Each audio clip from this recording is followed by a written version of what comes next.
Indeed, the MEC Social Development Western Cape also indicated that a new section should be introduced in terms of which a court should be allowed on application or of its own accord to allow technology to be used as a communication tool to enable witnesses due to mental and physical conditions are unable to give viva voce evidence. The court should also be obliged to give reasons for allowing or refusing the application. Provisions should also be made for training of intermediaries in the use of augmented technology.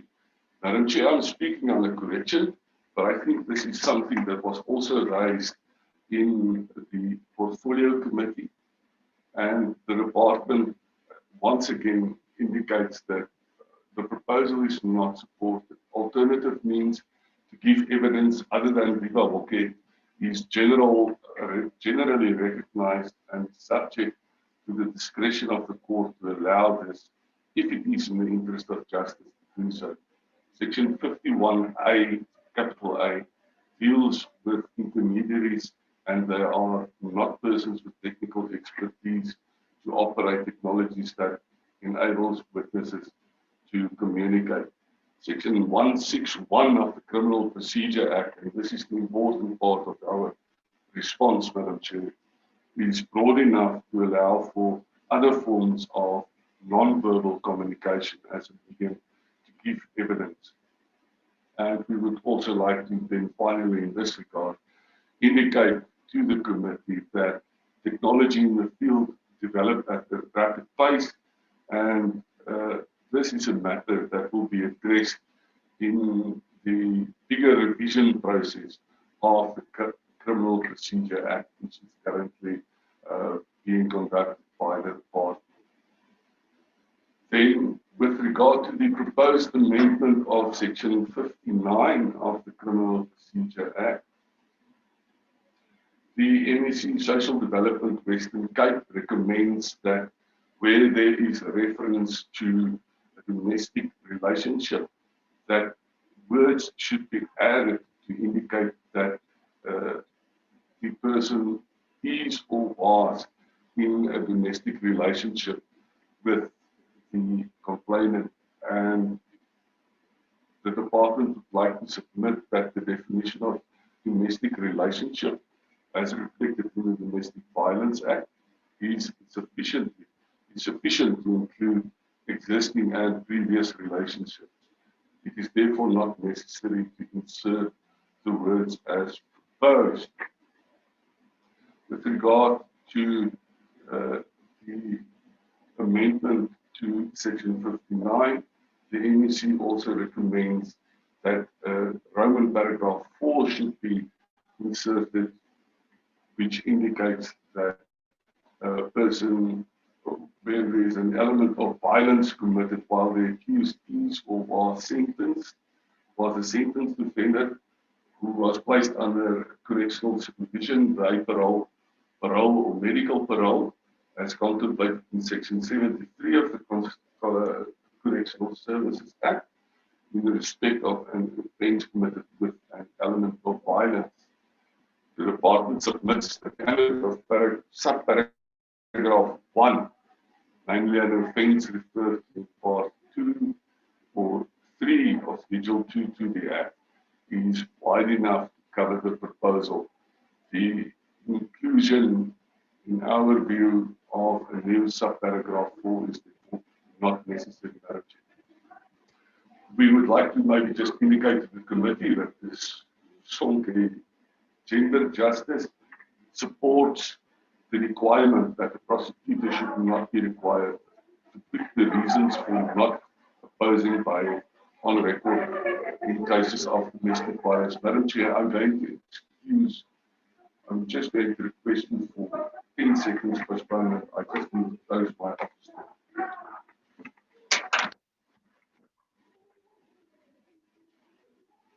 Lady.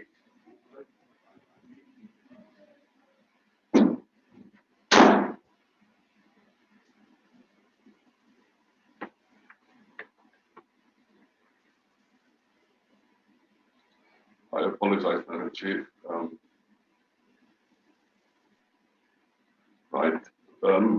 CUSATU also made submissions in respect of the bill, and CUSATU supports the proposal to tighten the bail condition. It argues that there should be clear stipulation of cases and conditions where bail should not be granted. I think the department's response there is straightforward, and I'm not going to bore you with the detail there, Madam Chair. With regard to the proposed amendment of Section 59, Capital A of the Criminal Procedure Act, the Law Trust Chair in Social Justice of Stellenbosch University proposes that an accused person should be psychiatrically evaluated as soon as possible after arrest, but before first appearance, for a bail application to determine factors that could have an effect on the person having committed the offence, and that the information be captured for data purposes, and that the report be submitted to the Director of Public Prosecutions for bail purposes. Madam Chair, the department would like to indicate that the proposal is not supported. The feasibility of such a proposal is questioned. It should be kept in mind that the psychiatric evaluation of a person is not necessarily something that can be concluded within 48 hours after arrest, which is the general norm for the first appearance of an offender. The department is also concerned with regard to a number of unintended consequences associated with regard to the proposal, among others, the possible unjustifiable limitation of the alleged offender's Section 35 rights, such as the right to remain silent and not be compelled to make a confession or admission. We're also concerned that whether the state will have sufficient resources to ensure that a proper evaluation and reporting within standard 48 hours would be possible. The department is also further of the view that the proposal does not fall within the ambit of the bill and is not something that should be considered without comprehensive research with specific reference to the administration of justice, the rights of alleged victims and offenders having been conducted in this regard.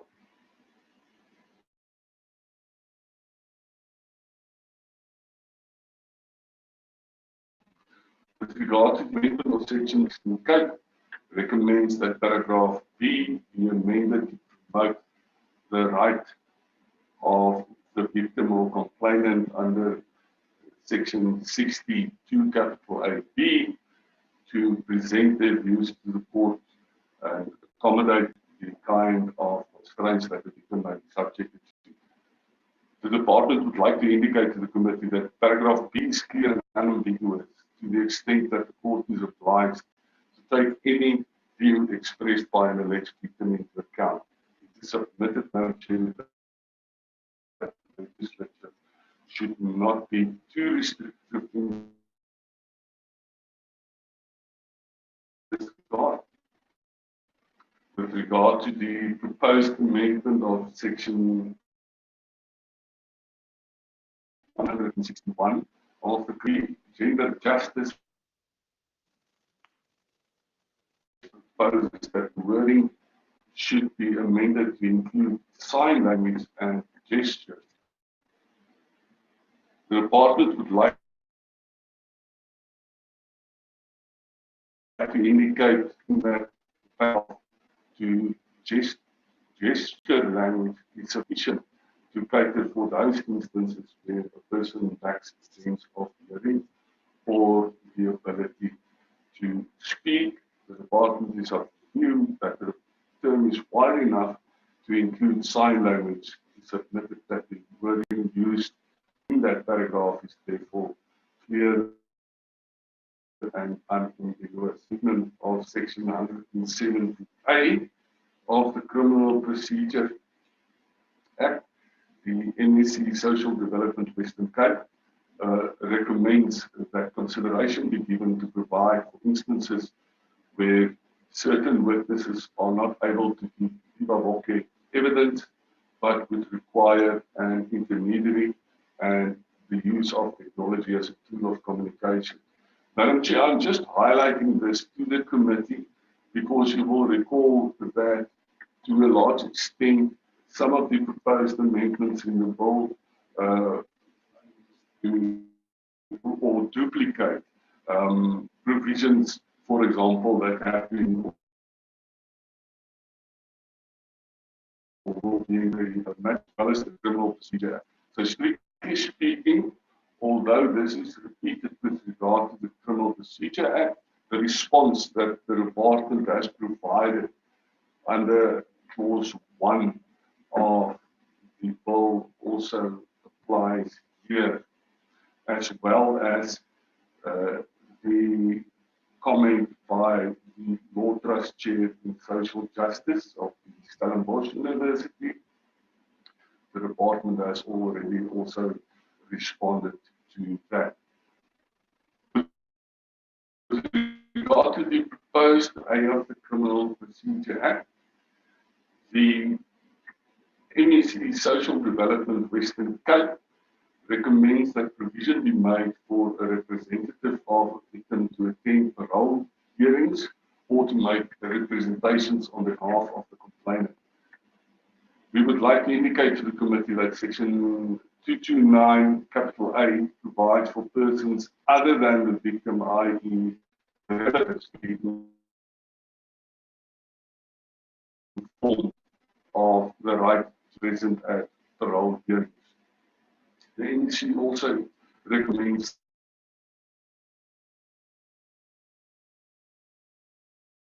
that an obligation be placed subject to 9 to inquire from the prosecutor in the absence of the victim as to the efforts that have been made to secure the victim's attendance. And the department would like to indicate that the proposal is not supported, Madam Chair, because a prosecutor, as a matter of course, will always determine whether evidence will be left in aggravation of sentence and deal with the matter accordingly. The Law Trust Chair in Social Justice, Stellenbosch University, recommends that in the event where an offence was committed against the victim, who is a student at a tertiary institution, the imposition of a restorative justice program should be considered in addition to or in the place of a sentence to be imposed by the court. This is a very wide and general comment, Madam Chair, but the proposal is not supported because it's questionable whether it would be feasible to introduce a sentencing option which does not apply equally to all offenders, with specific reference to the circumstances under which the offence was committed. We would like to indicate that the Sonke Gender Justice supports the notion that victims must be heard during the parole processes and supports the proposed amendment of section 299 capital A of the Criminal Procedure Act. Madam Chair, with regard to the proposed amendments or insertion of new sections 37 capital A, capital B and capital C of the Superior Courts Act, the MEC Social Development Western Cape once again repeated the concerns that were raised under clause 1 of the bill, and since we have dealt with that under clause 1, we merely refer the committee to the responses that were provided with regard to clause 1 of the bill. And then with regard to the proposed or the clauses 15 to 17 dealing with the Criminal Law Amendment Act, the so-called Minimum Sentences Act, the Sonke Gender Justice supports the proposed amendment of those clauses, and they would like to maybe reiterate that there is very little research available that indicates that an increase in the severity of punishment, in fact, deters crime. The department noted these general statements, and then USATU also expressed their support for the increase of minimum sentences. Madam Chair, that brings me to the conclusion of the summary. I thank you. Yeah, thank you very much, Mr. Dupree. Our members, I think before we get into the next presentation, let me just open it up for yourselves if you have any comment and or question for clarity purposes in terms of the presentation. Also bear in mind that we'll also leave it open for deliberation as we did with the previous poll. If I can get an indication from honourable members in essence and in relation to the response from the department, there are no proposed amendments in this poll. Honourable members?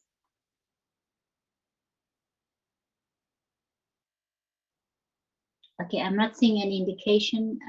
I think then let's then move on to the next presentation. Ms. Blade, you can take us through. Thank you.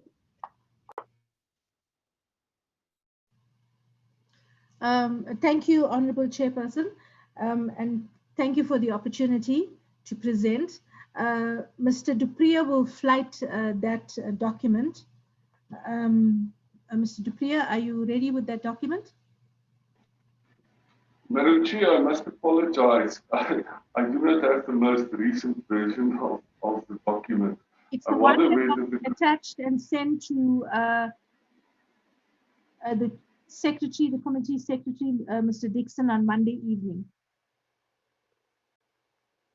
I'm sorry, can you repeat that, Ms. Blay? I'm not sure what you said.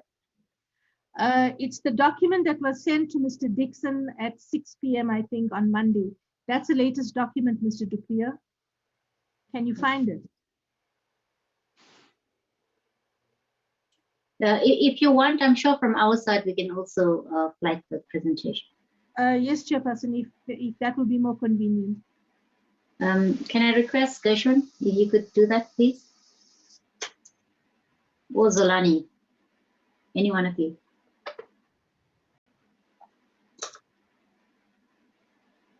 Okay, I see it's on. Thank you very much, Chairperson and Secretariat. Chair, just as an overview of this document, the first part of the document, if I may commence with the presentation, the first part of the document sets out, well, firstly, we set out all the comments that were received in a great deal of detail. And we will not read out what has been captured as I indicated earlier, but we will point out the critical points that need to be considered by this committee. We start off with the general comments, and that takes us from page 1 to 11. And I must point out that the comments that we receive on clause 2, which is the definitions, forms a substantial part of this document, and it takes us from page 12 to 39 of the document. And thereafter, we move on to the other clauses of the bill, which is a relatively small number of comments. And then I will not read out what those page numbers are, except to point out those areas where we need to bring to the committee's attention. So, Chairperson, with that being said, I will commence with the general comments that we received. The comments that we received from Dear SA, I'm on page 1 of the document, were mostly in support of the bill, but they pointed out implementation difficulties and enforcement difficulties. So these were comments that is alerting us to the importance of us implementing this bill properly, and that the clauses of the bill actually support proper implementation and enforcement. In some instances, they pointed out overbroad definitions, and they qualified, and they also pointed out that qualified individuals must be given the duty to assist abused women. The amendments, they further pointed out, could be open to some form of abuse. Now, insofar as these general comments on page 1, the department has responded in the following manner: that the law provides for safeguards to protect against abuse of process. It also provides for directives and instructions to ensure proper implementation, and the directives and instructions will also give rise to greater accountability and clarity to officials insofar as how the bill is implemented. Chairperson, that is what is the gist of what's contained in page 1. And if I'm over summarizing, Chairperson, you will stop me, and I will then go to specific issues. On page 2 of the bill, one of the comments that were made by the respondents in this matter is that we need to be aware of access of people living in rural areas with abusive partners. This is the comment that was made by Ms. Mbokodo. We've noted these comments, and again, we pointed out the issue of the directives are intended to ensure access to services by all people. We also provide for electronic access, electronic applications, which is intended to make it more accessible. And I will, as I go further in the document, I will speak to the fact that even though we are providing for electronic applications, we do not do away with the manual applications, but the electronic applications are intended to be accessed from different places and not just the courts, as we currently have manual applications being accessed. So in that way, we will provide for greater access. The directives also provide for training of officials who are going to be at the front line in rendering these services. And the directives clearly state that refusing to render assistance may result in officials being disciplined. If I may move to page 3. A further comment was made that the process for applying for a protection order is very onerous, and it takes the entire day, which subsequently means loss of income. And we point out the issue that I've just spoken to, which is the electronic applications, and it is intended to lessen the burden on overstretched resources in courts and will make the process quicker. The Social Justice Coalition, Active Citizens Movement, and the Department of Community Health commented that there are certain pronouns in the bill, he, she, or him or her, that we need to use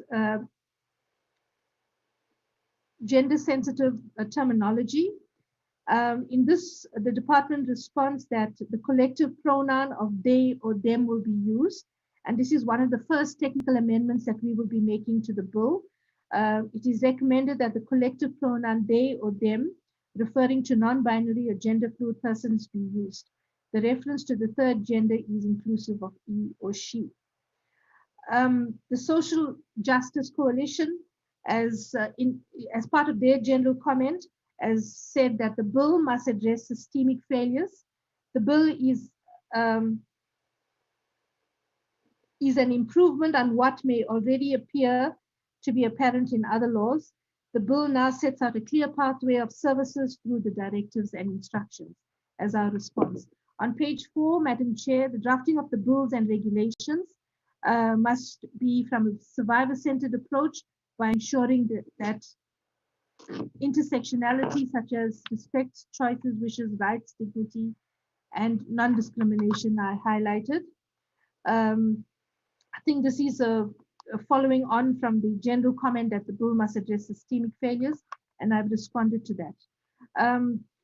On page 4, Alt Advisory Research ICT Africa made a comment that to recognize the multiple intersecting forms of discrimination that can intensify experiences of domestic violence.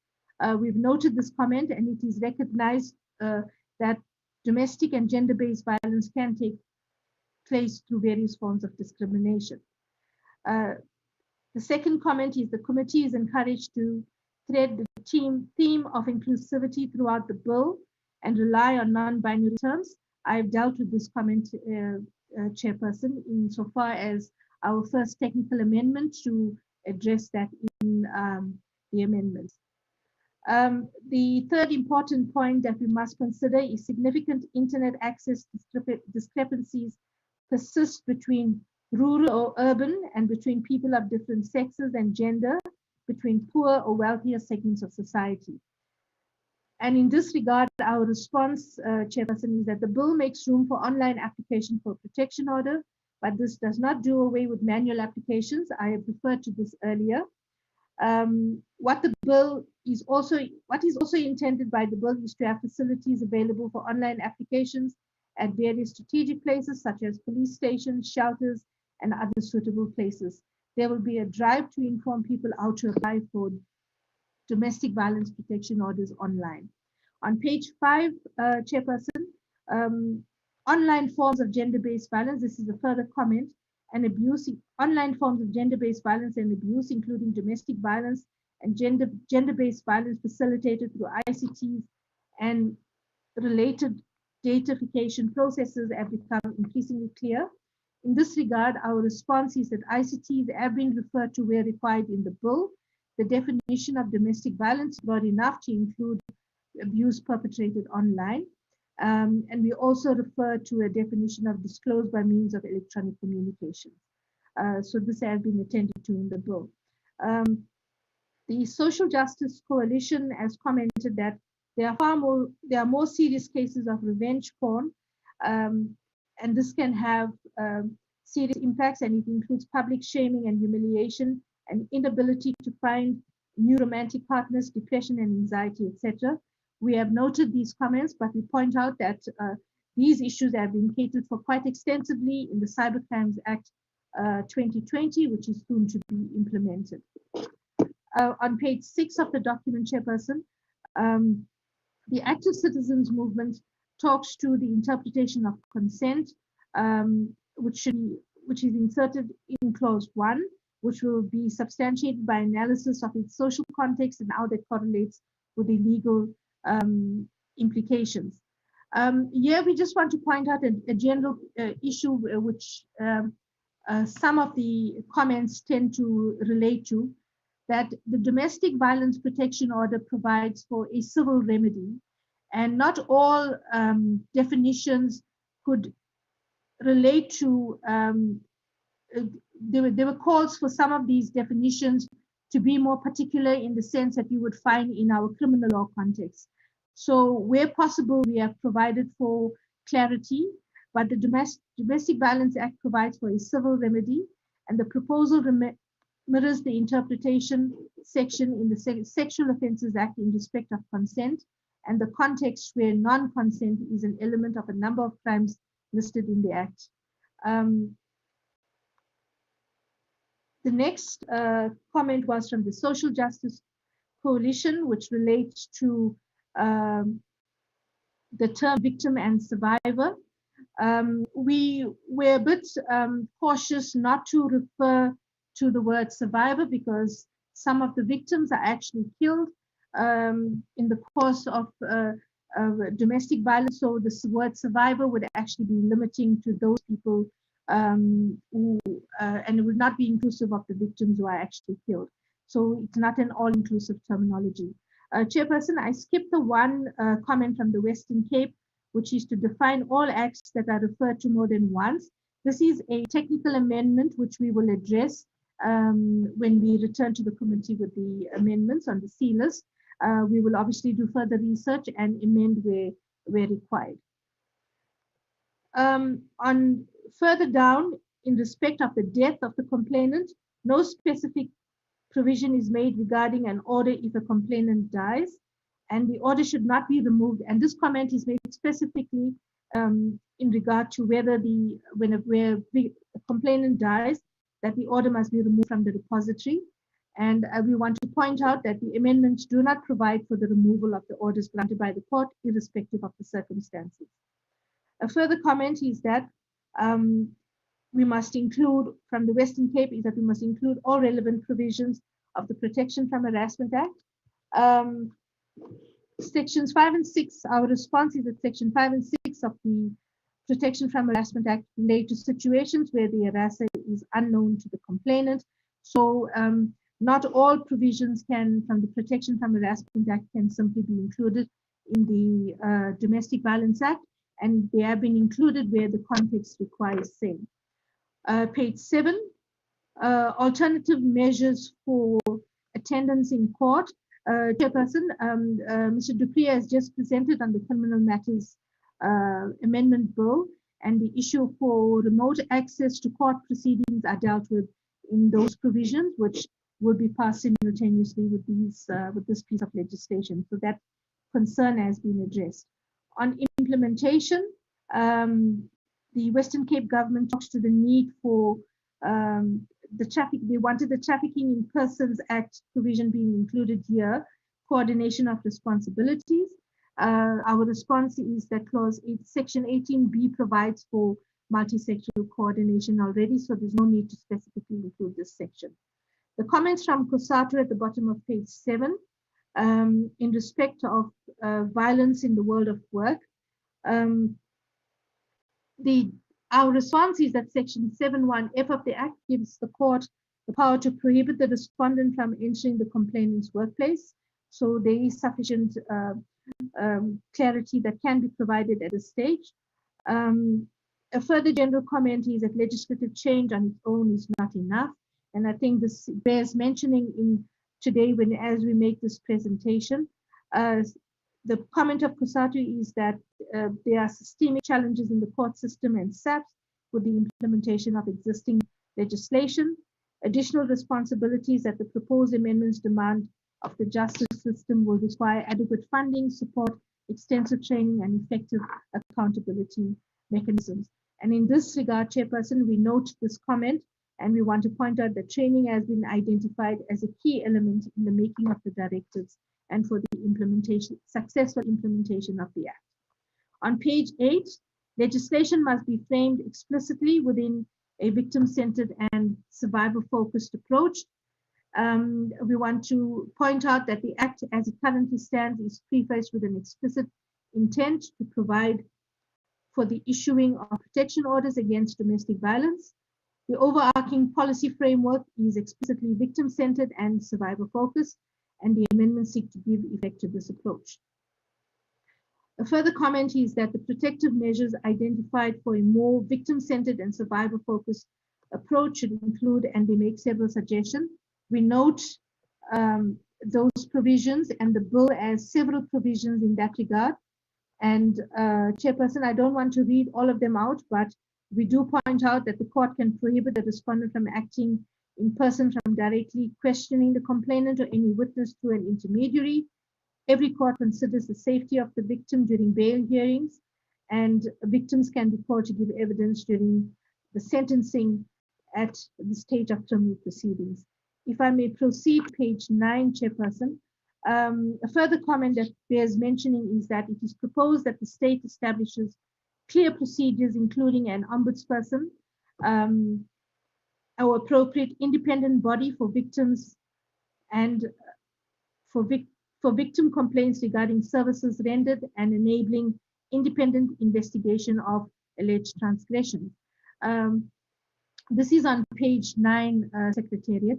The clause H, my response is in H, which says that clause 18B2E requires the directives to provide for institutions where complaints may be lodged against the functionary, members of SAPS, or police officers. And the same goes for NPA, and I will deal with that comment later on in the document. The rest of the comments and several of the comments related to the importance of budgeting and for budgeting for capacity needs to implement the bill. Our response to this is that these must be catered for by implementing departments within their budgeting allocations.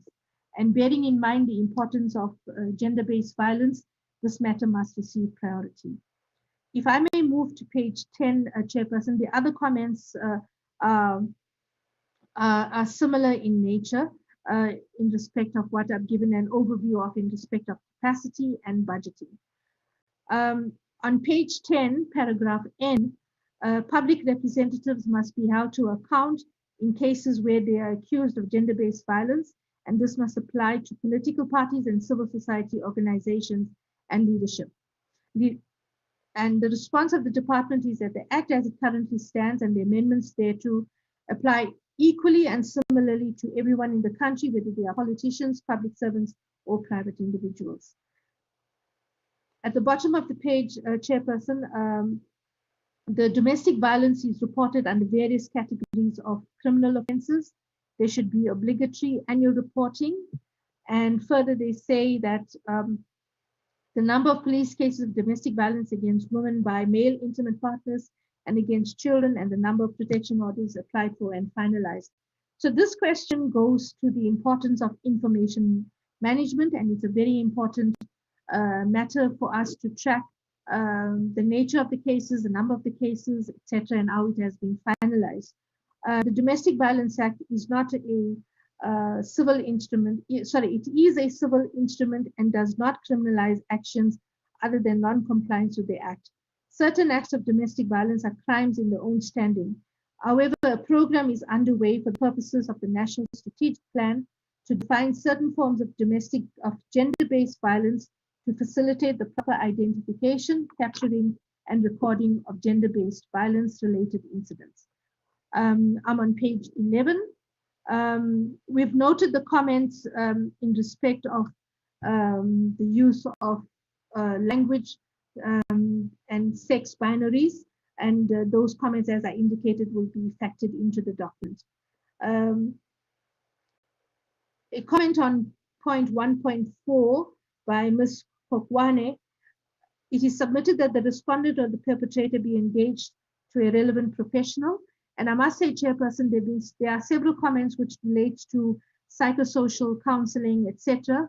However, there are some instances at which point do we allow it, and should the court be obliged to make such an order? In this, our response is that the court has wide powers under Section 7 to make this order and can do so in relevant circumstances. It is not necessary and may lead to unintended consequences to state that this must be provided for in all cases, as this will overburden the services currently provided by social workers.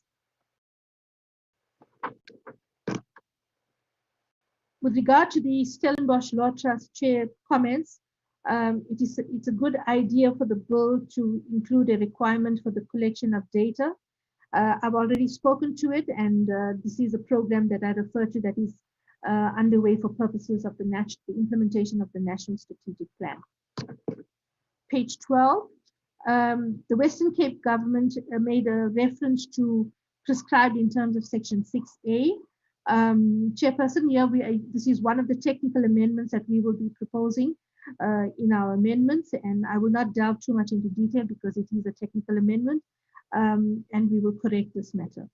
The definition of caregiver, many comments have been made in terms of how we have currently described the caregiver and how we have referred to it in the bill, and there may be instances where there isn't uniformity in reference to this word.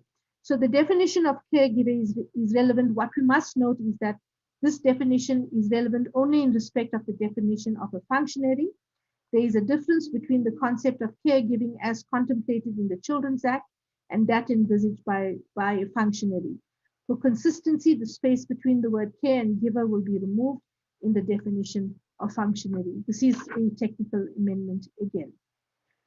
The next comment on page 13 deals with the definition of coercive behavior. The department from this perspective does not agree with this submission.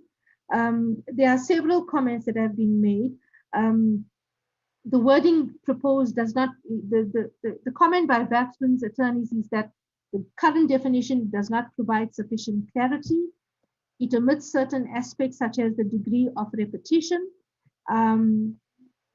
It is submitted that in the context of domestic relationships, coercion does not involve physical contact, and they've proposed a new definition. We point out that the proposed definition of coercive behavior is justifiably broad in that it's not restricted to specific behavior, but focuses on the coercion of the complainant to do or not to do something. The department is of the view that this should be left to the court to interpret based on the evidence that may be placed before it on a case-by-case basis. We've also noted the issue of the single act. A single act is intended to be sufficient for the purposes of coercion. And we also point out with regard to the suggestion that has been made, the serious effect on the complainant is a suggestion that is being made for an inclusion by veterans attorneys. We do not agree with the suggestion, as it may become unnecessary and burdensome and may result in a complainant not receiving the necessary relief based on the suggestion that is being proposed by the submission. On page 14, Alt Advisory ICT Africa has pointed out that coercive behavior can be conducted online, and therefore it is proposed that coercive behavior be defined to mean to compel or covertly force a complainant, etc. The submission is not supported.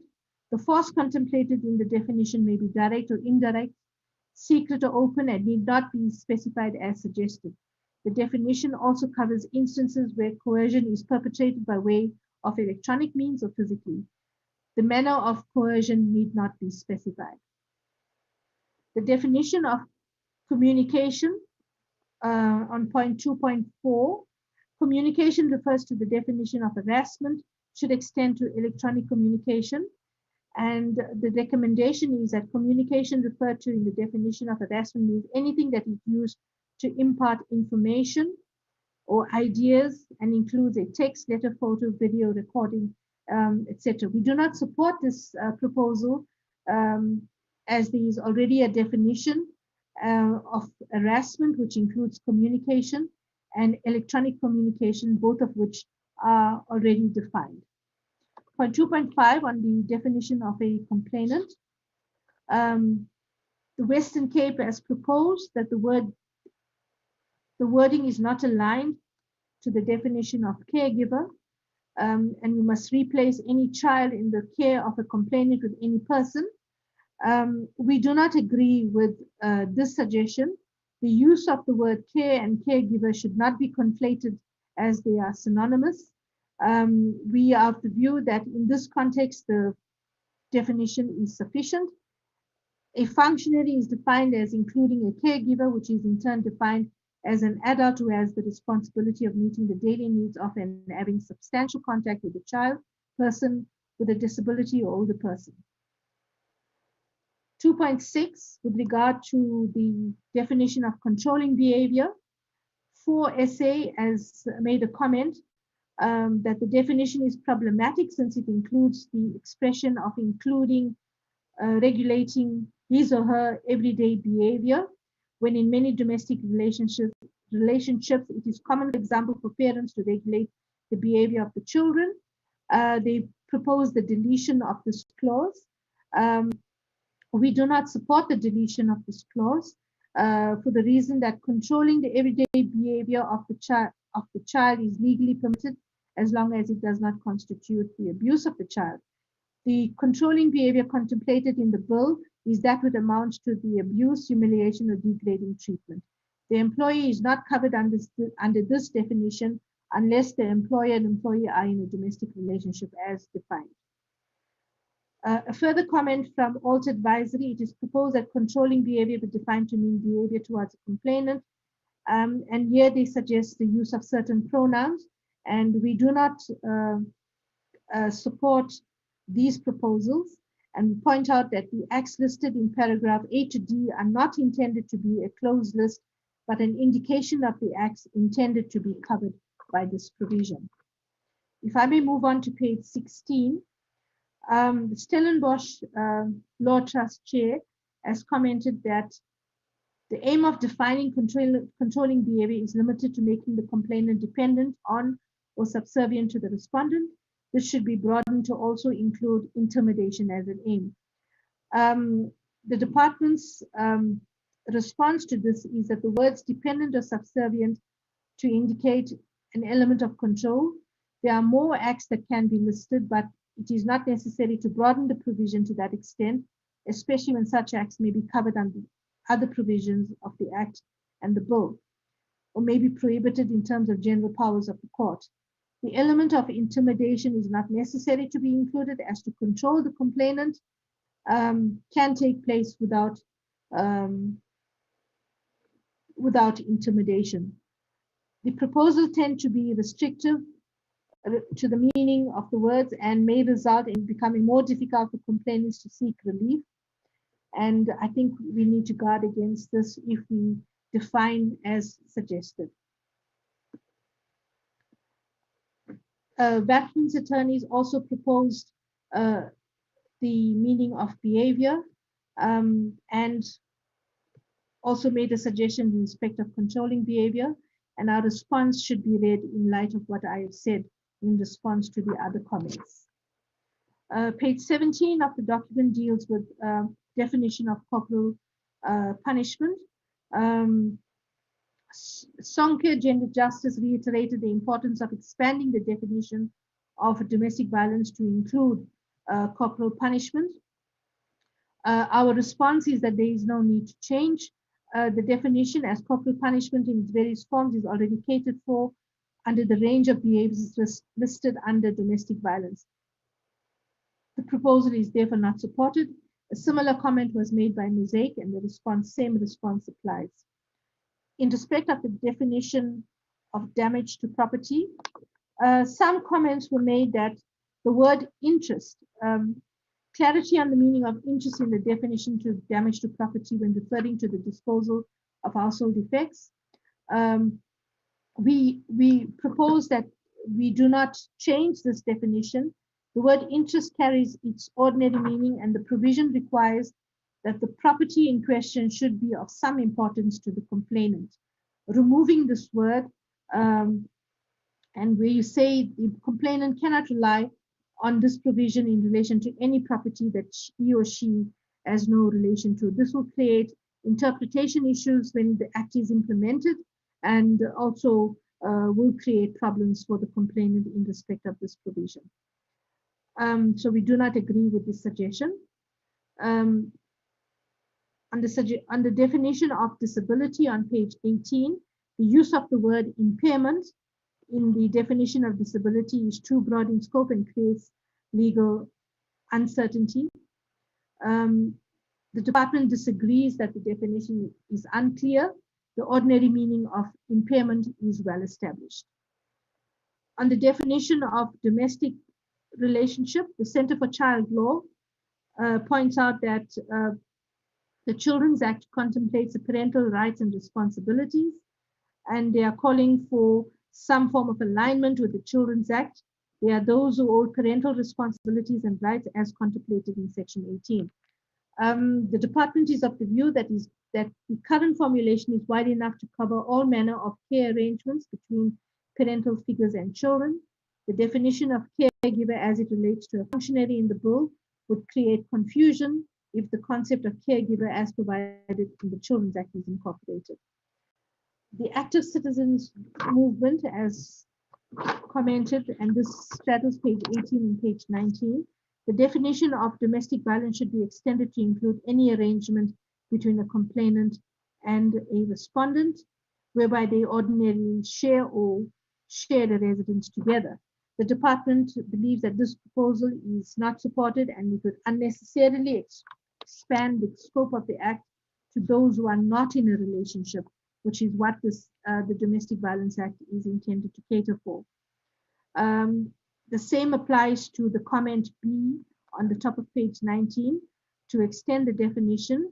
The primary reach of the Act is for those in some form of relationship within a domestic relationship. The definition of domestic violence, Sonke Gender Justice has also spoken to the issue of corporal punishment, and we have referred to it, the fact that corporal punishment is incorporated in the definition of physical violence. The Western Cape has proposed that we must consider expanding the definition of domestic violence in relation to a child to include child neglect.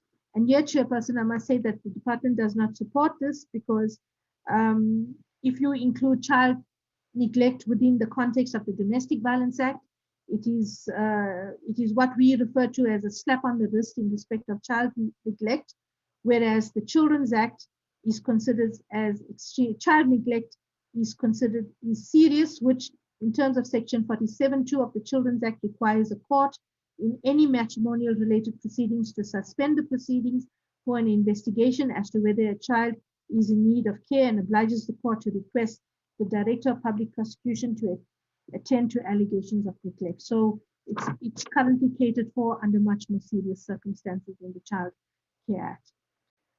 The definition of economic abuse, and again the issue would insofar as an interest in relation to the disposal of the property, disposal of household effects of the property. This is on page 20. The Women's Legal Center raised the concern. The requirement of establishing interest on the part of the complainant places an evidentiary burden to show that the complainant has an interest in the said property. Our response to this, Chairperson, is that where a complainant is alleging economic abuse, she would need to make a case in this instance of the interest she has in a particular property. And just to summarize, if there is no need to show or allege an interest, a complainant would be able to allege deprivation and possibly obtain a protection order without showing that she has a right to said property. This may lead to abuse of process. So the issue of showing an interest is extremely important in the context of these provisions. Alt Advisory Research ICT pointed out that without access to electronic communications, a victim or survivor may be unable to report the violence, communicate with the support structures, and access information. The proposal is that we include access to the use of electronic communications, airtime, Wi-Fi, or mobile data.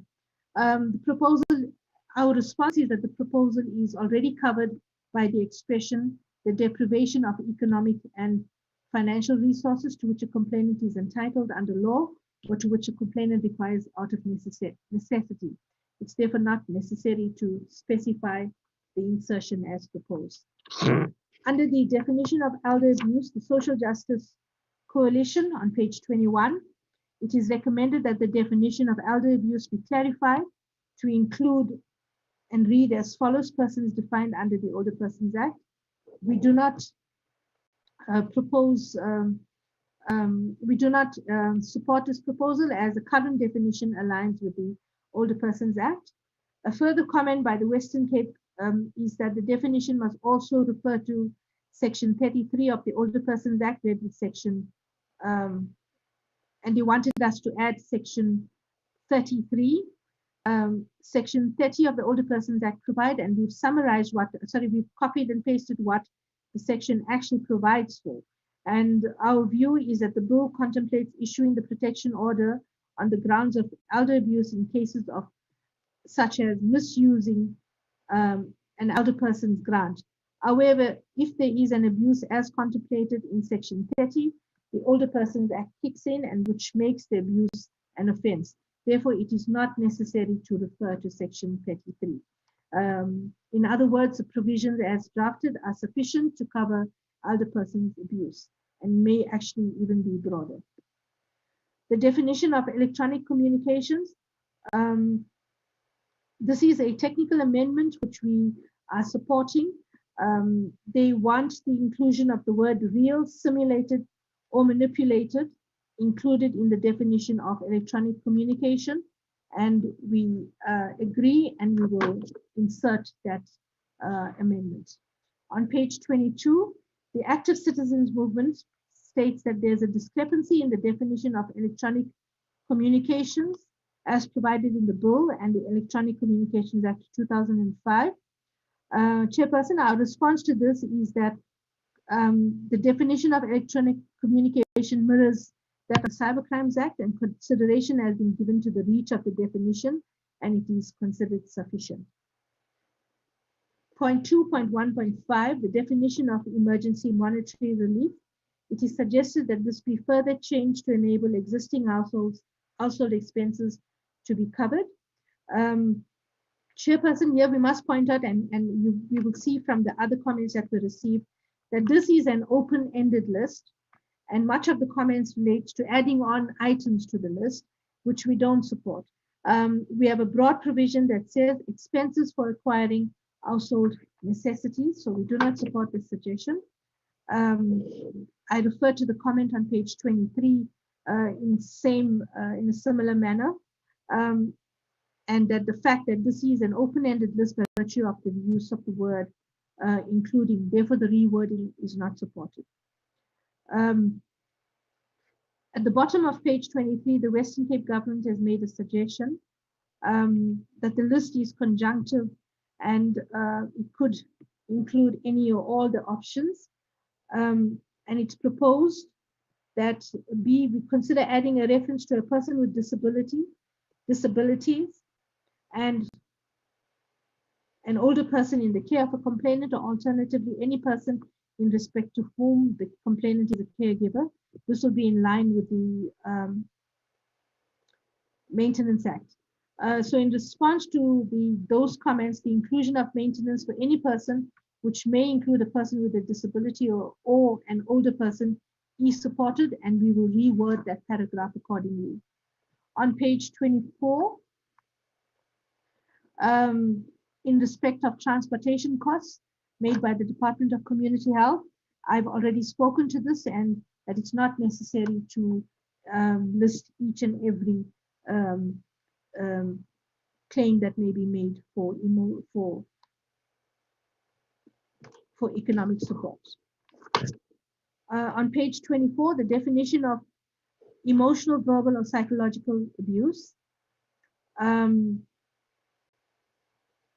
There's a suggestion that threats, that we must remove the word repeated and to, and that the clause must read threats that cause emotional pain. The comment is not supported, as the word to is intended as a verb, as in threatening to cause emotional pain. Instead, the proposed amendment by WLC, that's a Women's Legal Center, as an element that would require the complainant to show that the threats have caused emotional pain, and we don't agree with that suggestion. Alt Research has also proposed to disclose or threaten to disclose a complainant's gender identity. The proposal is not supported since the paragraph as it stands currently covers what the provision is intended, and particularly the sexual orientation of the complainant, which covers sexual identity and perceived sexual orientation. It would not seem to be offensive to threaten to disclose the gender of the complainant, but it would be offensive to threaten to disclose the sexual orientation of the complainant. We do not support that proposal. With regard to paragraph B, it is suggested that emphasis be placed on the importance of consent, as has been recognized elsewhere in the bill. This proposal we do support, Chairperson, and an amendment will be drafted. The word without consent will be incorporated into the clause. The threats of economic abuse, the threats of emotional and physical.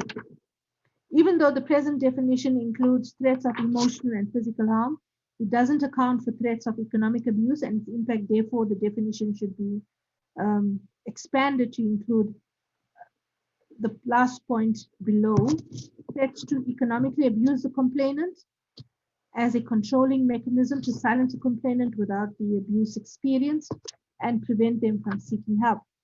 The proposal is noted. The Act currently has the definition of economic abuse, which is an act of domestic violence, and a threat to economic abuse and threats to cause economic abuse are covered in the definition of domestic violence, which is considered sufficient to cover this concern. The Western Cape has proposed that the term harm is not defined, and that we ought to do so. And that the paragraph F information should include photos and videos. In response to this, Chairperson, the question is whether harm should be defined.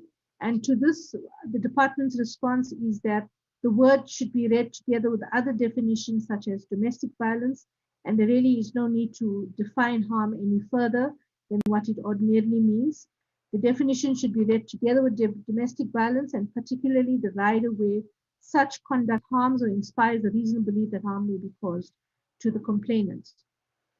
With regard to the photos and videos, and to add, we believe that to add this would restrict the definition if we had photos and videos. It is submitted that the word harm is more appropriate than the word injury.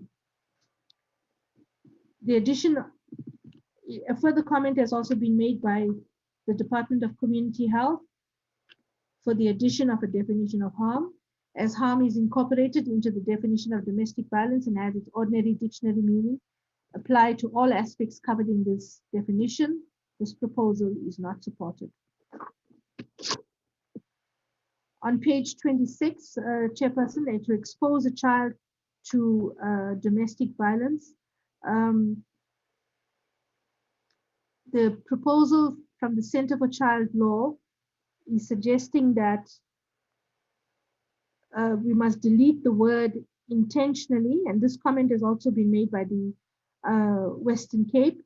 We do not agree, because the deletion of the word intentionally from the definition of expose a child to domestic violence would mean that the complainant may also be guilty of exposing the child to domestic violence, and for this reason we do not support the proposal. The definition of functionally on 2.18, delete for purposes of section 2A. This is a technical proposal as well. The proposal to delete the expression for purposes of section 2A is supported. It is agreed that there should be consistent spelling of caregiver. I have referred to this previously whilst referring to other comments. A substantive provision is required, as a minister cannot derive the power to appoint from a definition. Therefore, a provision must be added to section 2A. The minister may, by notice in the Gazette, designate a person or any institution or a functionary referred to in subsection 1. So this will be corrected during the proposals for the amendment. So we agree with the suggestion. Definition of harassment.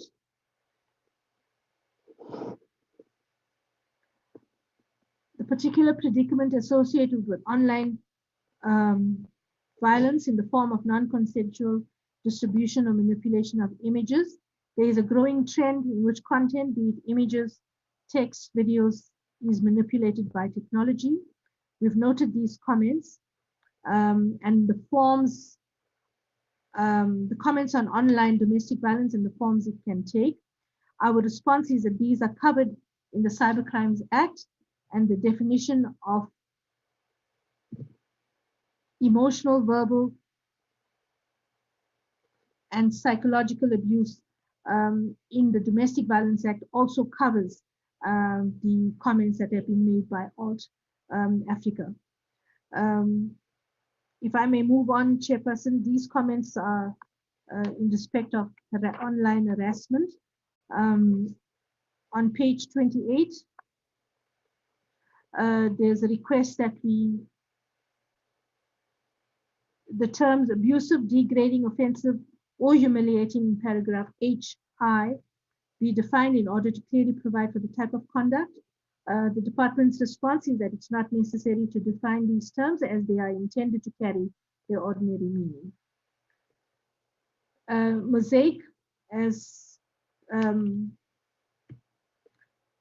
and several other commentators spoke to the issue of the word, the definition or the inclusion of stalking under harassment.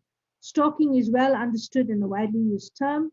It is proposed that the term stalking be included in the definition of harassment.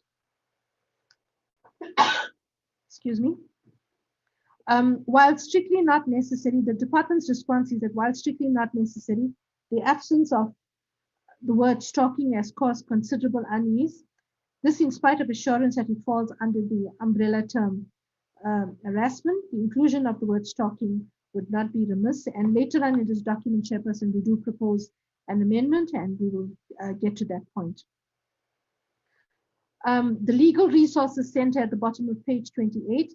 There are no circumstances during which following, watching, pursuing, or accosting a complainant or a related person or loitering outside or near the building or place where the complainant or related person resides, works, etc. It is recommended that the word reasonable be removed, unreasonable be removed from the definition. Chairperson, we do not support this proposal as we believe it to be overbroad. There may be circumstances in which reasonable watching, for example, a sporting event could not be considered harassment and may lead to unintended results. Page 29, the Western Cape government also commented to cause, which is a proposal that they are making, proposed paragraph E, delete, for example, in the proposed paragraph H and I, the wording is not used consistently, cause the complainant to receive a communication versus make a communication available. We believe our response to this is that we believe that it is sufficiently catered for. Electronic communication is already dealt with under paragraph B. Tracking may take place in person or virtually, hence the inclusion of the example. And the difference between H and I is to cater for different scenarios. That is, the complainant receives the communication, and in I, the third party does not need to have received it, but has access thereto, which may include receiving it. So we have gone sufficiently wide enough to cover the concern that is raised insofar as this issue is concerned. The Department of Community Health, it is suggested that the wording following, watching, pursuing the complainant or a related person, accosting the complainant or related person, loitering outside or near the building. We do not support this proposal, Chairperson, because the manner in which paragraph A is currently worded allows for an objective reasonable test and the subjective experience of the complainant. It is believed that this will provide the necessary balance insofar as the proposals we are making today. The complainant may experience any presence of the respondent as unreasonable, which may result in application for restriction of the respondent's movement, which may not always be justified. The Western Cape government has also referred to adding a definition of harm. The harm has been integrated into the definition of domestic violence, which I've already dealt with in the previous comments.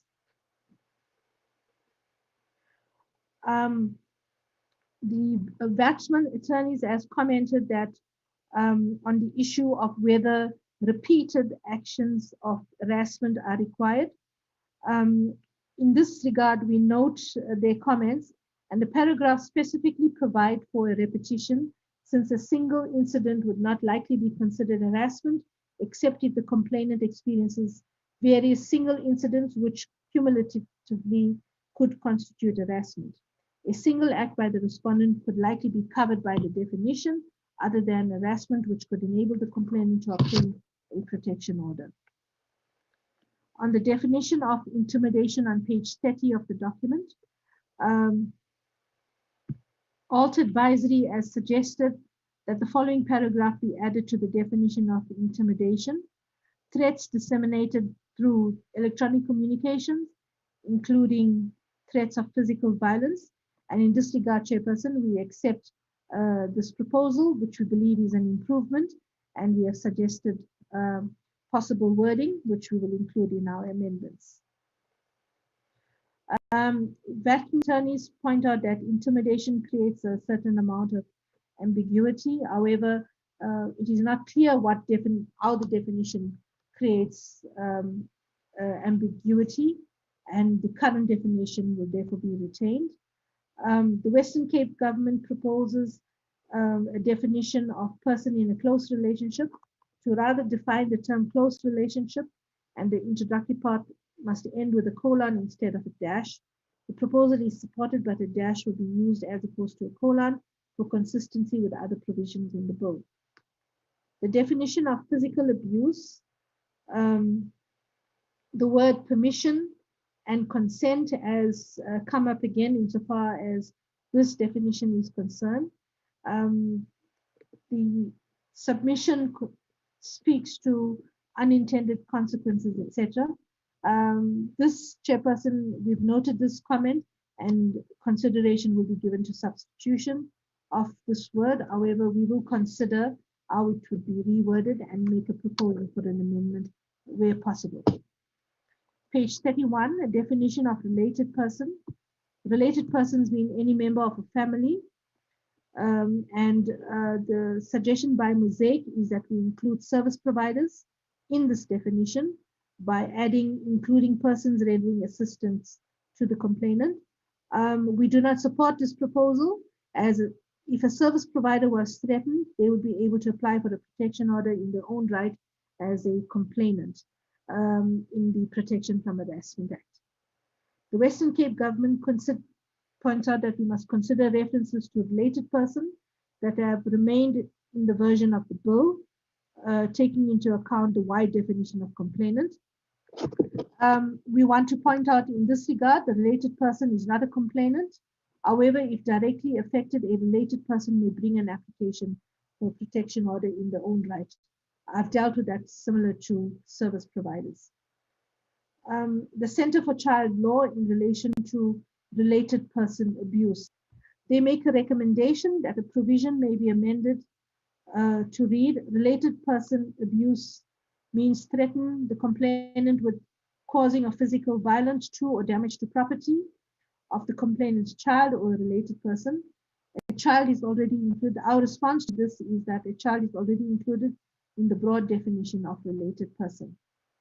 A further comment is to consider replacing violence with harm or abuse. Our response is that a distinction is being made between harm and abuse, and therefore the word violence is used. So it's necessary in the context of the bill, and we do not support that proposal. On the definition of respondent, Western Cape has proposed that a provision should be made for special arrangements if the respondent is a child or does not understand proceedings. And this is already catered for. A child may be assisted by a related person to bring an application. On page 32, the definition of sexual abuse. The Center for Child Law has made some proposal in respect of the definition of sexual abuse, and I will not read all of them, but they appear on paragraph 2.25.1, sexually molesting and assaulting, encouraging, inducing, or forcing a child to be used for sexual gratification, using a child in or deliberately exposing the child. It is suggested that this definition of sexual abuse, as provided for in the Children's Act, be read into the definition of sexual abuse. Although we note this submission, Chairperson, that we are of the view that the current definition as contained in the Act and the Bill is wide enough to cover sexual abuse. On page 33, definition of sexual harassment, alt advisory proposals, some changes to this definition, and that appears on paragraph 2.25.1 in respect of the disclosure without consent by means of electronic communication, the creation of online account or profile using the complainant's name, and the creation of an online account or profile using another person's name. We do not support this proposal. The proposed paragraph E is covered in paragraph B of the definition of sexual harassment, together with the proposed amendment by alt to the definition of electronic communications. The conduct in the proposed paragraphs K and L of creating an online account or profile is not sexual harassment per se, but the actual dissemination of content. At the bottom of page 33, COSATU proposes that the definition be aligned to the Code of Good Practice on Sexual Harassment. Our response to this is that the proposed alignment would be at odds with what is intended in the Domestic Violence Act, as opposed to that which is confined to be applicable in the employment setting. We therefore do not, we note the proposal, but we do not support it. The Social Justice Coalition on page 34, Social Justice Coalition and Legal Resources Center, it is submitted that the definition of sexual harassment should include sex-based harassment. The definition should read unwanted verbal, written, or physical conduct based on a person's sexual orientation, gender, gender expression, or physical experience.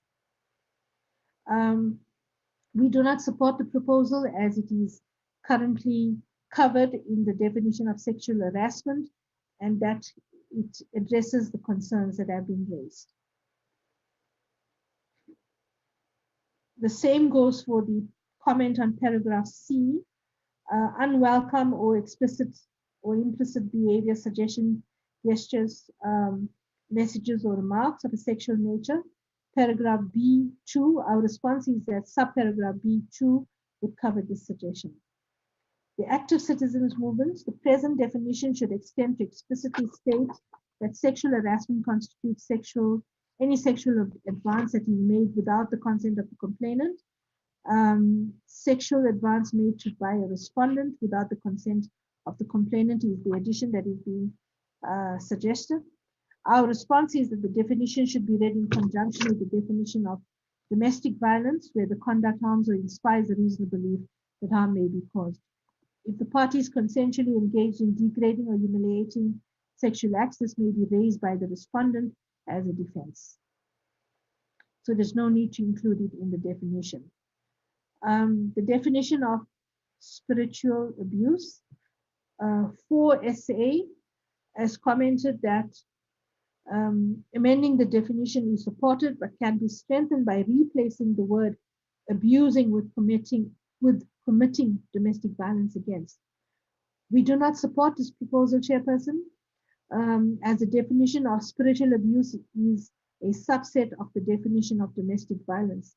Therefore, the word abusing is suitable in this regard. They further propose that the Domestic Violence Act be brought in line with the Constitutional Court judgment in Moyo by requiring imminent violence wherever expressive conduct is criminalized. The proposal to provide for imminent violence is not supported. This adds an extra element that will require the complainant to prove that harm was about to happen, and this is a high standard that would likely hamper the complainant from getting protection. We repeat that the Domestic Violence Protection Order is a civil remedy and not to be confused with criminalization elements and its definitions. The Law Trust Chair points out that clarity is needed regarding whether the definition of spiritual abuse extends to parents who want the children to grow up with a certain religious or spiritual belief. The section is intended, our response is that the section is intended to protect a child from being violated on the grounds of that child's belief. Parents do retain the parental rights over the child, including the child's spiritual beliefs. Chairperson, at the bottom of page 35, on the definition of stalking, I have spoken to this earlier on, where COSATU is making a proposal that we define stalking and harassment, and it is proposed that these definitions should be retained. As indicated on page 36 of this document, we make a proposal for the re-inclusion of stalking under harassment, and we've made 2 proposals, and we will make those proposals in the document. In addition, the definition of stalking as a standalone term will be retained in terms of the proposal. Chairperson, if I may move on from that proposal to the proposals on page 37 all relate to the issue of the inclusion of stalking, and various commentators who commented on the bill made the same proposal, and I'm not going to go through all of them, but they are listed on page 37, and we have dealt with it through a proposal for an amendment. On page 38, a definition of a third-party actor. The Western Cape government is proposing to replace in paragraph A or with and. We do not agree with this amendment as the use of the word or is correct. Moving on to the definition of weapon. Batsman's attorneys speak to the words grievous and dangerous be omitted from the proposed definition of weapon. The qualification of bodily harm is grievous or a wound that is dangerous relegates bodily harm to a state of unimportance. In this regard, Chairperson, our response is that the intention is to require that seizure of a weapon be ordered in very serious cases, and not all cases are reported as such. So we do not agree with that proposal. There's a technical amendment by the Western Cape to add which before if committed, and we support that proposal. It is unclear whether the relief would be with regard to a third-party actor, and clarity is needed. And we also agree that clarity will be provided in the amendment by adding the word against a third-party actor. A further technical amendment proposed by Vaccines attorneys that the word which be inserted before if committed, and we support this technical amendment as well. Chairperson, that brings me to the end of the comments that have been made on the definitions. If I may move on to report domestic violence and to provide information.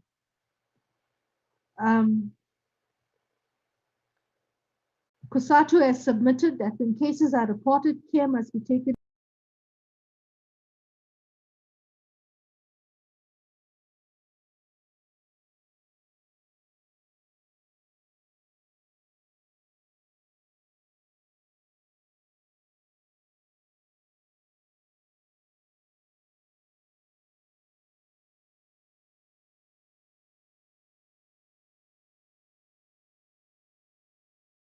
the requirement, a further point in, comment in point B, the requirement of reporting acts of domestic violence against an adult has been removed from the bill as it stands. This relates to the obligation to report by an adult. We have removed that, and I think this comment is now superfluous. The concern is raised that criminalization of people for not reporting domestic violence. And as I've said, criminalization in relation to the failure to report acts of domestic violence against vulnerable people, that is a child, a person with a disability, or an older person. The bill currently relates only to this group of people. This is to discourage bystanderism in order to protect vulnerable people against harm. There is also a provision that those reporting cases in good faith will be protected against criminal, civil, or disciplinary proceedings. It is proposed that rather citizens be encouraged to support and refer persons facing domestic violence to seek counseling and advice from the relevant service organization or therapist. And we reiterate there's no mandatory reporting, and indeed it does require a societal approach to fight gender-based violence. On page 40, mosaic, as the duty to report should not apply to all those with disabilities. Not all physical disabilities prevent a person from having agency, from expressing, expressing their agency. Therefore, the duty to report should only apply in respect of those with physical, psychosocial, or intellectual disabilities which inhibit them from speaking out. In this regard, Chairperson, we do not agree with this proposal. It is submitted that the current definition of disability does not apply to all persons with disability. The mosaic proposes wording. A functionary, in the course of the performance of the duties and the exercise of the functions, obtains information after evaluation by him or her to believe or suspect on reasonable grounds that a child, a person who presents with a physical, psychosocial, or intellectual disability that impacts on the capacity to make decisions. We do not support this proposal as it inserts a definition of disability into the provision itself. It is also recommended that the bill should specify the obligations of the police upon receiving a mandatory report. Our response is that it's a matter for directives and national instructions. Sonke Gender Justice cautions that persons with disabilities are not a homogeneous group, and it should be assumed that they are all, should not be assumed that they are all on the same footing. Chairperson, we do not support this proposal as it may exempt functionaries and adult persons from reporting cases in instances where the victim should have been protected from harm. So we do not support limiting what is currently provided in the bill in any way insofar as persons with disabilities are concerned. Page 41, the active citizens movement speaks to the issue of healthcare personnel, that the clause should insert the obligation of healthcare personnel to provide medical evidence. And in this regard, it relates to the J88. And the proposal relates to the Principal Act as it expands on the manner in which healthcare personnel must deal with domestic violence survivors and matters related thereto. Healthcare facilities are first-line responders to aggravated cases of domestic violence where the complainant has experienced physical harm. Whereas Section 2A explains the reporting responsibilities of the functionaries, Section 18B mentions the duty to provide the complainant with medical treatment services.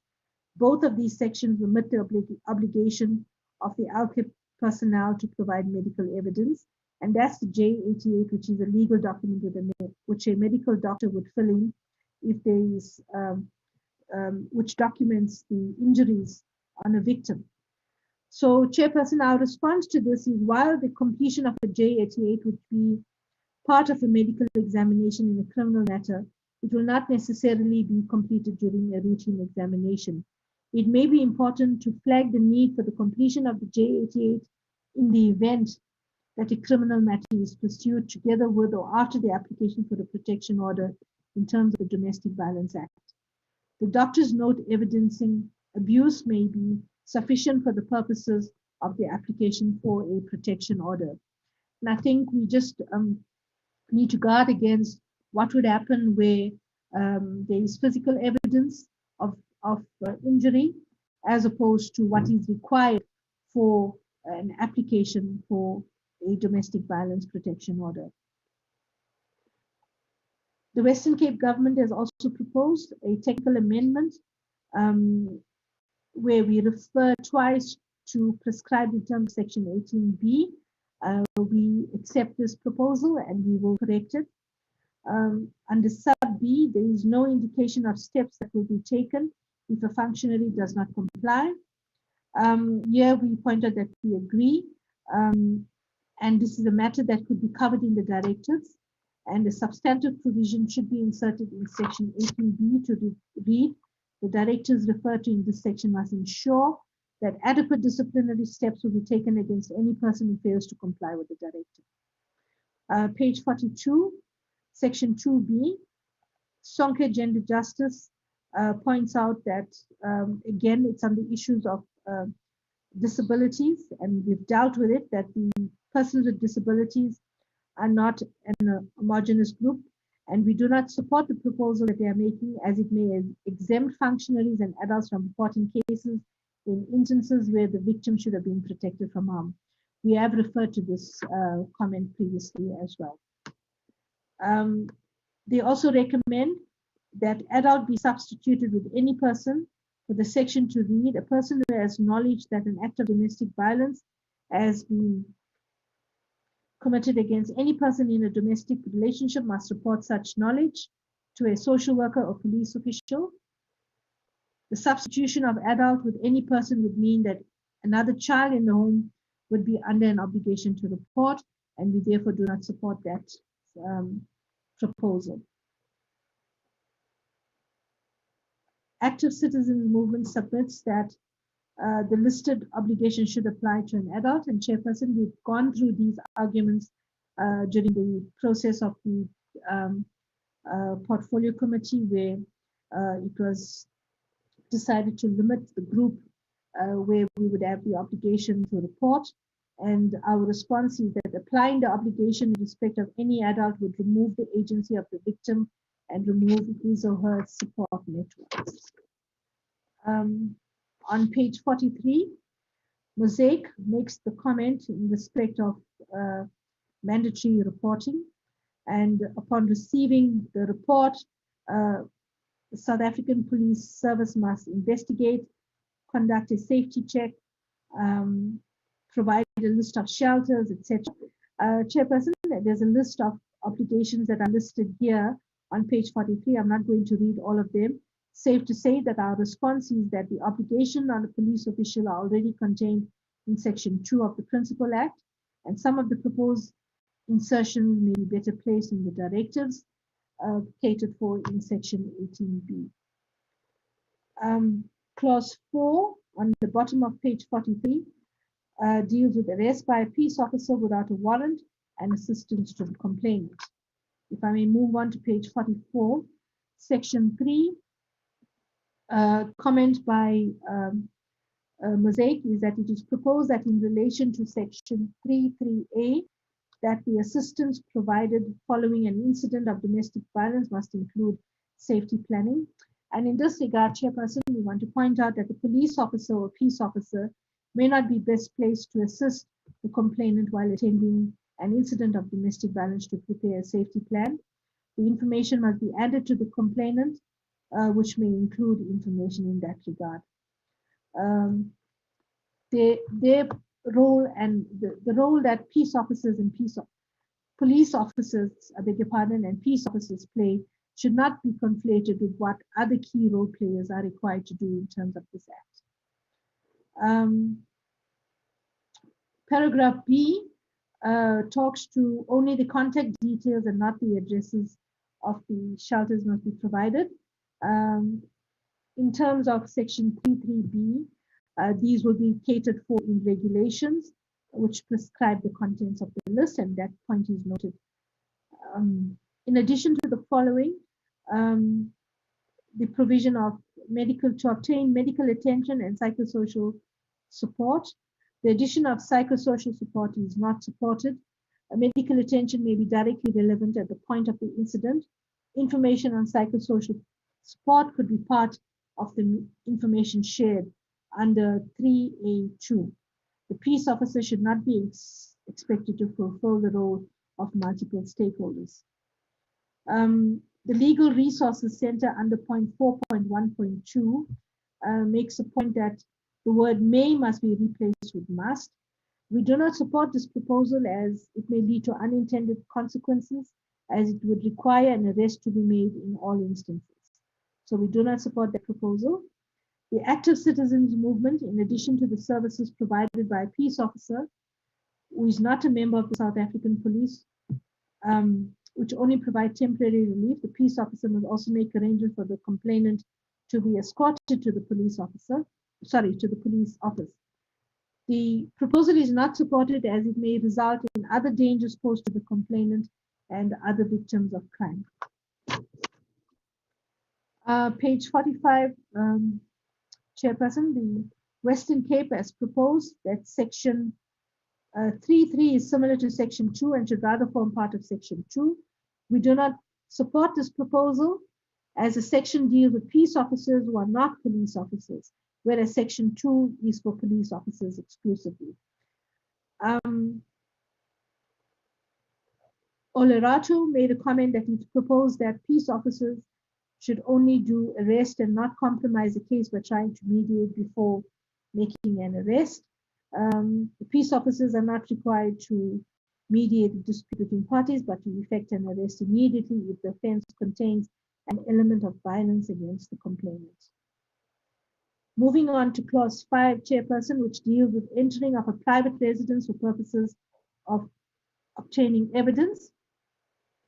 The Western Cape government makes a comment that Section 3A 1A is limited to an offense that has been committed and does not include a mere threat of violence. We do not support the proposal that they are making, as Section 3A relates to obtaining evidence, and it would be restricted to an act of violence and not a threat thereto. There were not much further comments. The proposal that the Legal Resources Center is making is it already reflects what is required in our law. There is no need to reintroduce those submissions. Clause 6, application for the protection order. Here, Chairperson, there were lots of comments about the timeliness with which you must grant the order or deal with the matter, or that the clerk of the court must inform the complainant. So we do agree with some of the submissions that would assist in the application. The Women's Legal Center spoke to the deletion of the word shall forthwith from section 47B, but they advocate for the substitution of the word must immediately. And we support this submission as it seems prudent that a time frame be set for the submission of the application to the court. The removal of the shall forthwith removes the obligation of the clerk of the court to submit the application to the court immediately. To require immediate submission of the application seems more appropriate. Many applications are not processed on the same day that the application is lodged. This means that complainants often leave court without knowing if the application has been successful. This concern is resolved by the provision that requires the clerk of the court to immediately notify the complainant of the outcome of the application immediately. Page 47. The clerk of the court must submit an application referred to in subsection 1BI and supporting affidavits and affidavits to the court on the same day as the application is brought. The proposal is supported, and the section may be amended to read that the clerk of the court must immediately submit an application. The Social Justice Coalition makes a proposal that the Act must clearly state who is deemed to be unable to give consent. It is therefore recommended that the Act includes minor, mentally ill persons, unconscious persons, etc.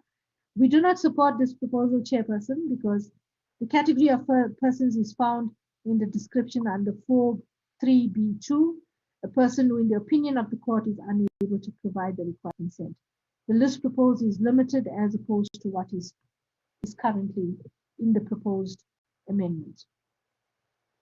The Department of Community Health, and we support this proposal where the substitution of section 4.3 mentions a child under the age of 16 and mentions a child referring to people under the age of 18. An amendment will be proposed in this regard, and it will clear the misinterpretation of the age that could result as the way in which the current amendment is worded. The Western Cape government has proposed that section 4.3a consider adding a reference to a functionary and consider deleting the word material. It is agreed that reference to a functionary should be made in terms of the list of as the term covers a list of officials deleted from this paragraph. The word material is a clarifier and excludes a person with a peripheral interest in the well-being of the complainant. So we agree in part, and a proposal will be made in that regard for an amendment. In proposed section 4.5, the complainant is suffering from harm if the application is not dealt with immediately, and there's a call for this to be rephrased. We do not agree with this. The addition of this subsection provides that sufficient information is provided to the court in the application to deal with the application after hours. Section 4.7a, add a reference. The proposal is to add a reference to supporting affidavits. The proposal is supported, but the insertion must be any supporting affidavit to align with section 4.6. In section 4.7b, the word immediately must be added after the word must. The LRC and the Social Justice Coalition also speaks to that we must remove the word may and to use the word must to make it mandatory for persons to have a duty to report the commission of acts of domestic violence.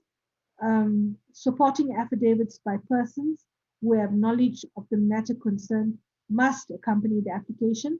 We do not support this proposal as it will make the submission of supporting affidavits mandatory, whereas the submission of supporting affidavits is the prerogative of the complainant. Clause 7 at the bottom of page 48, the domestic violence safety monitoring notice. The Law Trust Chair makes a proposal that consideration be given to inserting a buffer provision In clause 4A, requiring an interface with the person accused of domestic violence to advise them of the implications of the order, and if available, therapeutic services should they have a condition predisposing them to resorting to violence. Here, Chairperson, we want to point out that we do not support this proposal, as it would require the member of SAPS who is serving the domestic violence safety monitoring notice on the respondent to advise the respondent to go for therapy. This is not the function of the court, which in terms of section 7.2 of the Act can impose a necessary condition. Sorry, this is not a function of SAPS, it is a function of the court, which can impose a necessary condition for the protection of the complainant, and this would include a condition that the respondent must undergo therapy. The Legal Resources Center, the inclusion of the safety monitoring notice is welcome, and it should be amended to include a time frame and not be left open-ended. It is submitted that the words "as soon as reasonably possible" reflects the immediacy with which such application should be submitted to the court. The proposal is therefore not supported. On page 49,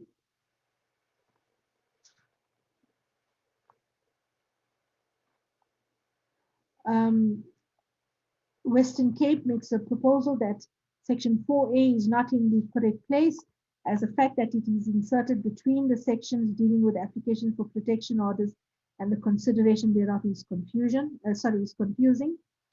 and it should rather be moved to after section 9.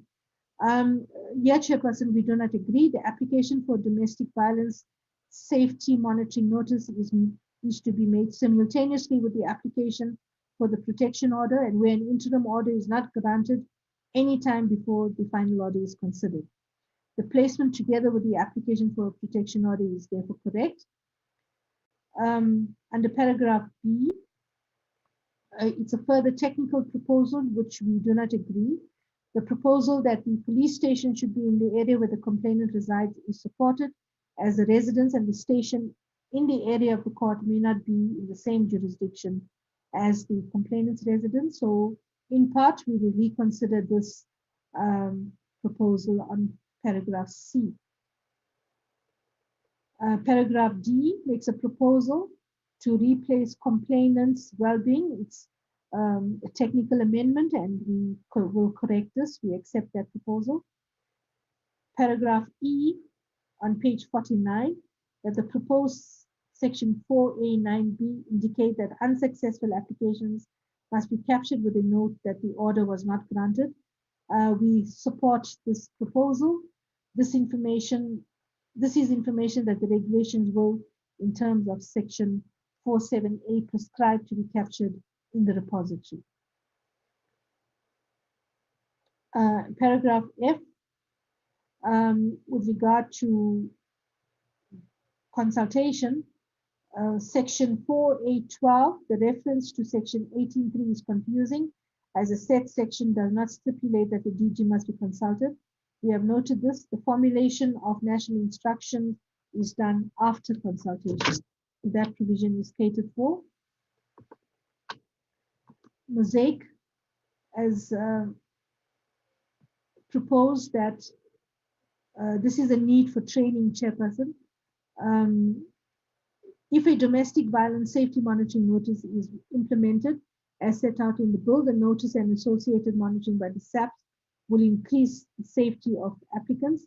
However, it is proposed that in the process of formulating the national instruction, the SAPS consult with civil society organizations and service to ensure that instructions are victim-centered and responsive to the need. We've noted that comment, and we point out that this will be covered by training of personnel, which is in the national instructions. Blackswing's attorneys also support the domestic violence safety notice, and processes envisaged is solely dependent on the efficiency of the South African Police Service, and we note that comment. At the bottom of page 5, we deal with clause 8, section 5, consideration of application and issuing of the protection order.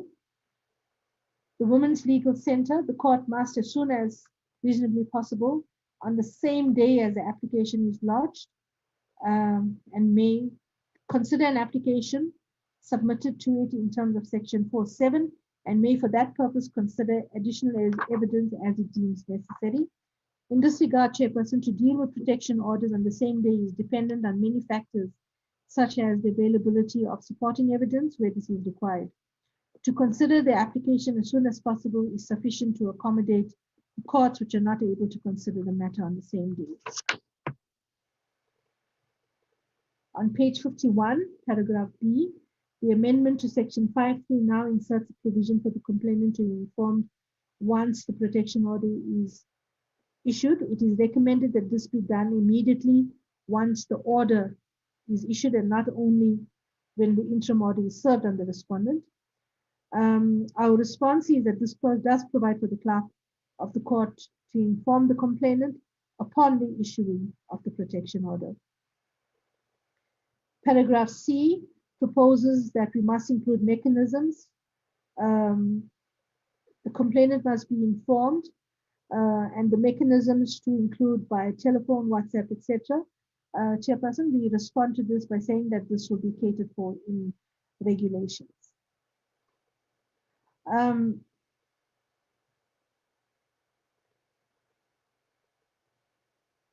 Paragraph E, the process must include telephonic or electronic communication. It is submitted that unless it is clear direction is provided in the regulations, the court will continue to utilize informal mechanisms. Chairperson, this comments relate to the importance of clarity that must be provided in the regulations and the electronic communication mechanisms that must be used to inform the complainant. And these suggestions are well noted and will be dealt with when we deal with the regulations or when the regulations are drafted. If I may move on to page 52, it reiterates what I just stated, Chairperson, under paragraph G. In many courts, the clerks automatically informally provide a return date to the complainant. This informal process provides a return date irrespective of whether an interim order is issued or not. It is therefore essential that regulations clearly set out processes in situations both where the interim order is issued and where it is not issued, and how to effectively inform complainants of the status of the application. And the standard provision, our response is that the provision cannot be imposed on all courts since it may be a burden to the courts that are not able to do so. The standard provision to be applicable across all courts would be that the complainant will be notified immediately and electronically when whether the interim order is granted or not. If it is not granted, the notice will show cause when the return date will be served on the respondent. Paragraph H, the regulations are silent on the manner in which complainants must be notified by the clerk. We have dealt with the fact that regulations will deal with the manner of notification, including electronic notification. At the bottom of page 52, Mosaic has commented that the proposal that in addition to provision in section 5.1, where possible, all applications be dealt with on the date of the application. This submission is made in an effort to increase the safety of the complainant, understanding the risk taken by the complainant in approaching the court. The following text is proposed on the same date, and Chairperson, we have referred to this comment and it rolls over to page 53. There may be a legitimate reason for rolling a matter over to the next date. The use of the words as soon as possible indicates immediacy, which would include hearing the matter on the same date if possible.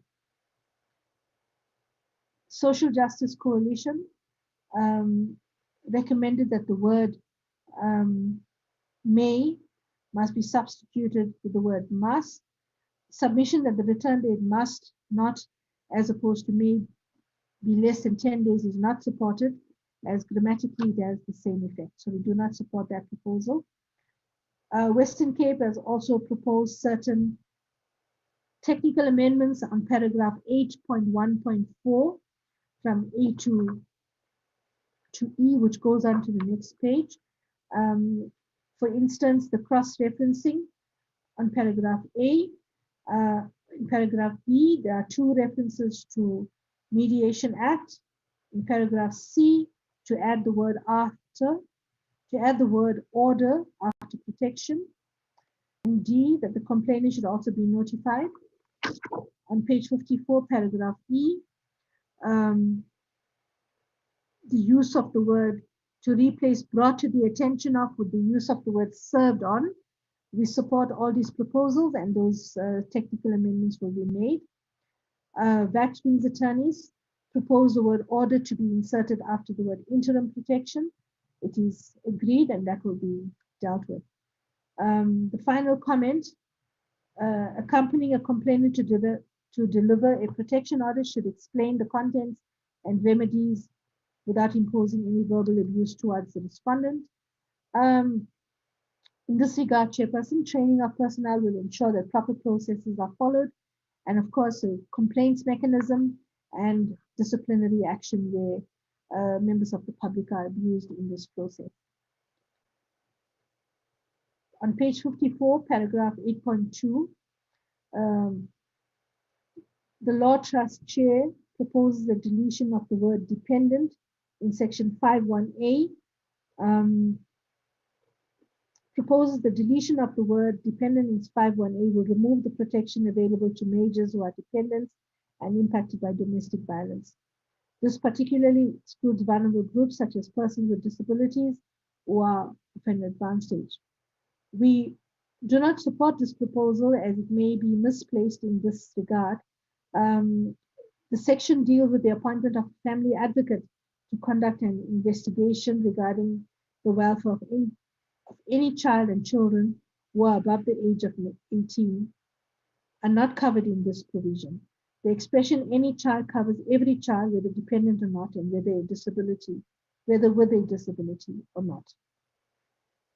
Proposal, it is submitted that the provision in 5.6 that an interim order is only enforced once it has been served under the respondent results in an unprotected window from the granting of the order to the service of the respondent.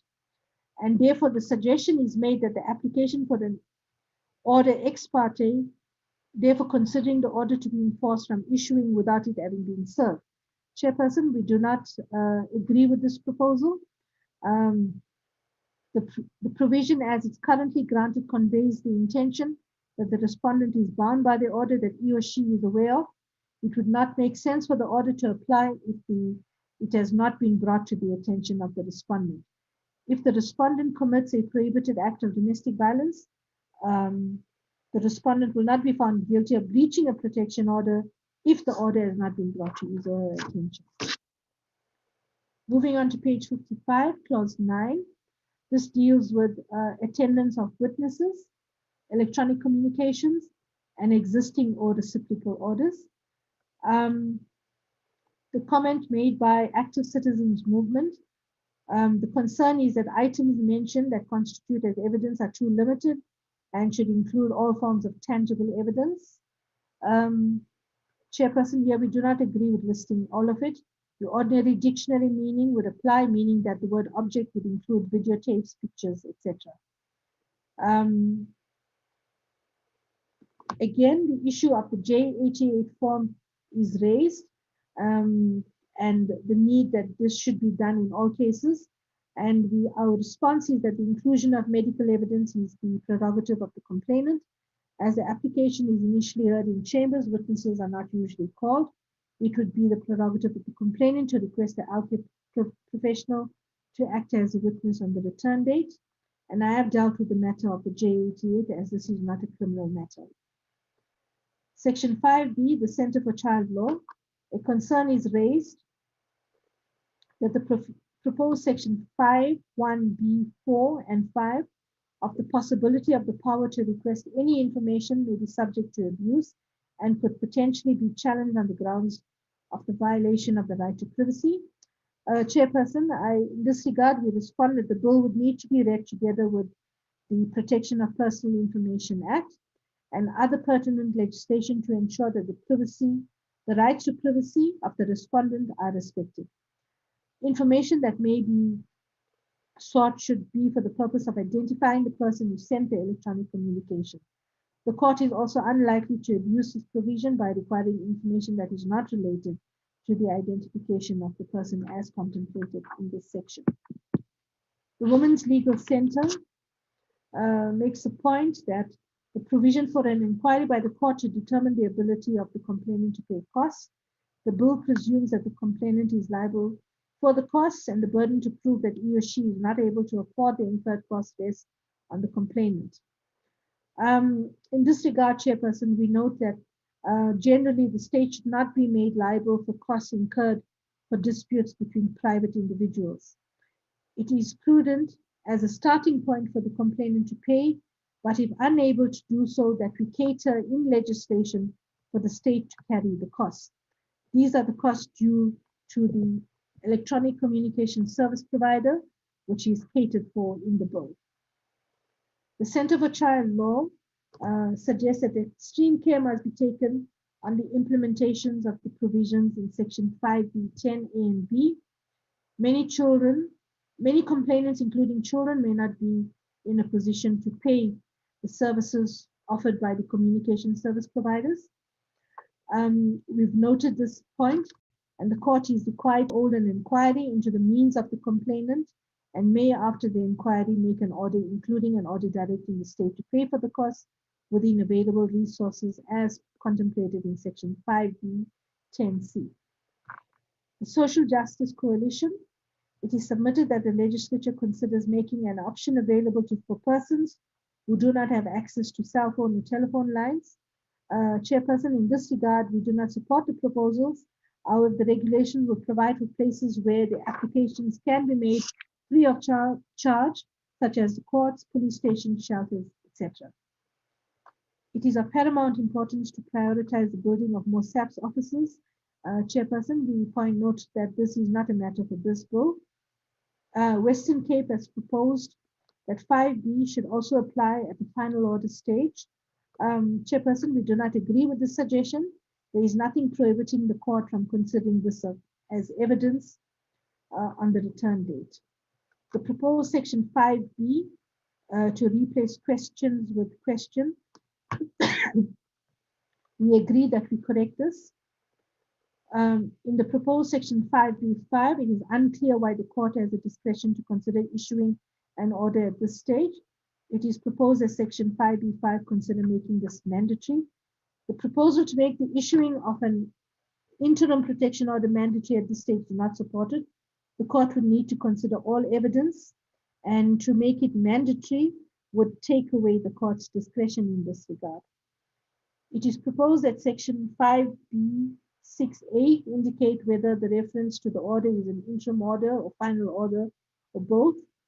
In this regard, Chairperson will respond that this applies to both orders, both final and interim. Paragraph E, in the proposed Section 5B6A, to obligate the court to indicate a time period within which a service provider should comply. We support this proposal as the continued hosting of the communication continues to cause harm until it is removed, and consideration will be given to the time frame, and preferably immediately, so that the order is given effect to as soon as it's received. On page 58, it is submitted that 14 days is too long. The proposal is not supported. The order must be given effect to, but if the application is set aside or an amendment is sought, it must be brought within 14 days, and that's what the 14-day period relates to. Proposed Section 5B8 is unclear why provisions of Section 4.7 of the Protection from Harassment Act is duplicated in the bill. Section 5B8 should rather insert a cross-reference to 4.7 of the Protection from Harassment Act. Chairperson, in response to this, we point out that the intention for the Domestic Violence Act is to be understood in its own context, and the consequent amendment of the Protection from Harassment Act to align the new provisions in the aforesaid act may lead to unintended consequences. The proposed Section 5B10, information taken into account, will apply to the ability of the complainant to pay. Here, Chairperson, we point out that the respondent will only be liable to pay if the court decides there is sufficient reason to issue a protection order. The complainant will need to cover the cost at this point unless unable to do so. And as the identity of the perpetrator is still to be established. It should be read with section 5B10C, which provides that the court may make an order as to costs on who must refund the state. So the issue of the cost for the respondent is covered in that section. It is proposed that 5B10, with reference to the state, is vague. It must indicate which department. We do not support this proposal as this is a drafting convention and it is correct. Paragraph J, 5B10 should indicate what will happen if both the complainant and respondent are indigent. As the complainant is primarily held responsible, it will not be necessary to assess the indigence of the respondent at this point, which is envisaged by these sections. It is proposed that section 5B11 add a provider in introductory part. It is agreed that the word provider should be added after the word service. It is a technical amendment, and we agree, as we agree with paragraph L in the proposed section 5B11, A replace 3B with 4. The proposal is supported. Under M, it is proposed that section 5B11, the reference to section 6B is incorrect. We disagree with this proposal. The reference to 6B is correct. However, for greater clarity, subsection 6B may be amended by adding by way of affidavit after the word. So this is a technical amendment that we will add. The proposed section 5B11C, the reference to 6C is incorrect. The reference must be made to 6A. We agree, and that technical amendment will be effected. Under section 5C, Western Cape proposes that the court should also consider pending cases. We disagree. This is covered by 5C2, which requires the court to deal with other applications pending. The Legal Resources Center again requests that we change the word may to must, and we disagree. The use of the word may is correct, as the use of must will remove the court's discretion, which may be guided by circumstances of the case.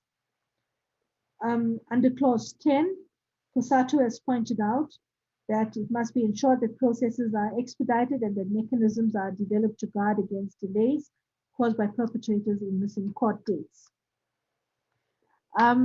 Clause 6.1a of the bill enables the court to issue a final protection order in the absence of the respondent if the court is satisfied that there is proper service of the application and that the respondent has committed or is committed an act of domestic violence.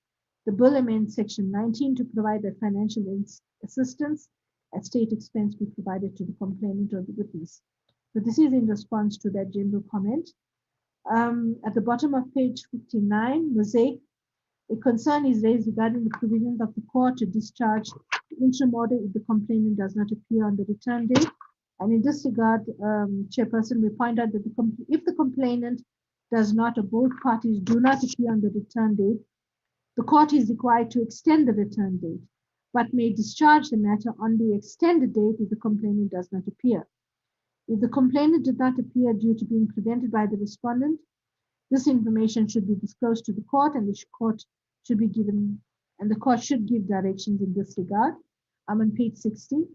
The discharge in this instance would prevent instances where the application is lodged and the complainant does not appear every time the matter is before the court.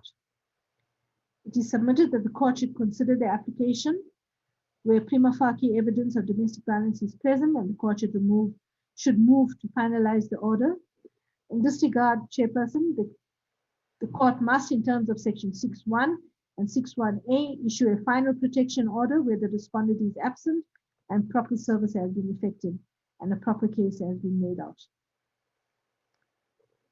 Point 10.1.3 on page 60, the Legal Resources Center. With reference to section 6.5a, it is recommended that the protection order be served within a stipulated time frame after issuance. This will serve as a means of expeditiously bringing justice to all parties. Given the urgency of this matter and the further harm that may occur and which is being sought to be prevented, the proposal that these orders should be served within 48 hours of issuance is supported, and an amendment in this regard will be suggested. The Active Citizens Movement points out that in relation to section 6.2b, the option of discharging the matter mentioned in 5.1.2 in the event where the complainant does not appear or both the respondent and the complainant do not appear should be completely removed. Chairperson, we want to point out that the matter is discharged only if the complainant does not appear on the extended date, and this is necessary so that there should be an end to litigation. The court should not be expected to extend the date every time the complainant is absent. The option for the clerk of the court to establish the absence of the parties or a member of the SAPS to visit the residence would require additional resources to be expended, which would not be necessary in all instances. The court should be able to discharge the matter since state resources would have been used unnecessarily where, for example, the complainant and the respondent have reconciled and do not wish to proceed with the matter. Western Cape Government, the proposed Section 6 provides for the automatic cancellation of a warrant if the order is not made final and the notification of the police station concerned. The warrant of arrest issued together with the interim protection order is dependent on the validity of the protection order. The expiry of the protection order on the return date to court indicates the expiry of the warrant of arrest. It is therefore not necessary to expressly provide for the cancellation of the warrant. Under paragraph B, there's a proposal that ease committing be deleted as domestic violence is a continuous act. Sorry, the comment is questioning why ease committing is being deleted, and the proposal is that it not be deleted. We support the proposal and we will suggest an amendment in this regard. It is proposed that section 6.2a, it is unclear why reference is only made to notifying the complainant and not the respondent. In this regard, Chairperson, we point out that the respondent is not notified as he would have made an appearance in court and would have been warned to appear on the extended date. So that happens as a matter of course in the courts. Regarding proposed section 6.3a, there are no sections 5.1a and 5.1c. In this regard, Chairperson, the bill we dealt with earlier proposes the insertion of 5.1a, or 51a and 51c. Paragraph E, section 6 sub 7a, replace brought to the attention of with served on. This is a technical amendment as indicated elsewhere in this submission, and we support it and we make the amendment. Clause 11 at the bottom of page 61, the integrated repository for domestic violence protection orders. There's a suggestion that in developing the directives that we consider the sensitive nature, moving on to page 62, sensitive nature of the information should inform the development of the directives. Repositories of information pose a significant risk to the rights of data subjects. Therefore, in light of the sensitive nature of the information to be contained in the repository, there must be appropriate technical and organizational measures to safeguard the integrity and confidentiality. The description of the repository envisages its integrated nature, but the bill is silent on the systems. It is submitted that access to information should be limited to necessary personnel. Chairperson, we welcome these very useful comments on the data integrity of the repository, which are noted when directives will be made. With regard to the comment of Kusato, the establishment of the integrated electronic repository is supported, but service providers and complainants should be able to access the repository. And in this regard, regulations will be made on who would be able to access the repository. Legal Resources Center submits that a timeframe should be specified within which the minister has to establish the integrated repository. The submission is noted, however, that related to procedural and implementation matters, which is best not dealt with in primary legislation. Page 63, Western Cape.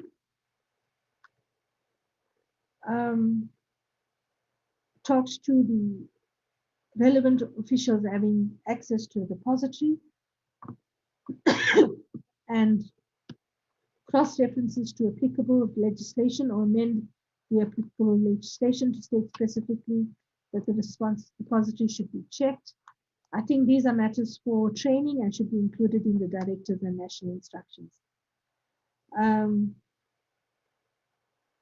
Also to note the United Nations Convention on the elimination of all forms of discrimination against women, that provides guidance on coordination, monitoring, and data collection. In this regard, Chairperson, we want to point out that the type and form of data collection, while important, is not a primary legislative function. This would form part of the establishment of the integrated justice system currently under development, and the repository which forms part of the integrated justice system. Paragraph C, there's a proposal for a technical amendment on the deletion of the comma after must. We support this proposal and an amendment will be suggested. Clause 7 at the bottom of page 12, sorry, at the bottom of page 63, clause 12, the court's powers in respect of a protection order. Intimate partner violence and domestic violence impacts severely on women, and women abusers often follow women to the workplace because they know this is where they will find the victim. The bill amends section 7(1)(f) to empower the court to prohibit the respondent from entering the complainant's workplace, and COSATU welcomes the provision. If they are employed in the same workplace, the respondent will be specifically prohibited from committing any act in the workplace. Paragraph B, it is submitted that the President has finally announced the commitment of government to ratify Convention 190. And Chairperson, in this regard, it's Convention 190 deals with the elimination of violence and harassment in the world of work. Our response to this is that complainants are sufficiently protected by section 7(1) from acts of domestic violence occurring at the workplace. Other aspects related to the convention are matters to be dealt with in the regulations. Department of Community Health. It is suggested that protection order prevents the respondent from going to the complainant's place of residence, work, and study. The issuing of the protection order may be extended to prohibit the respondent from committing or attempting to commit any act of domestic violence. This could be applied irrespective of where the complainant is at, and this submission is catered for. Bachelor's attorneys proposes entering the workplace or place of studies or place of worship or religious practice.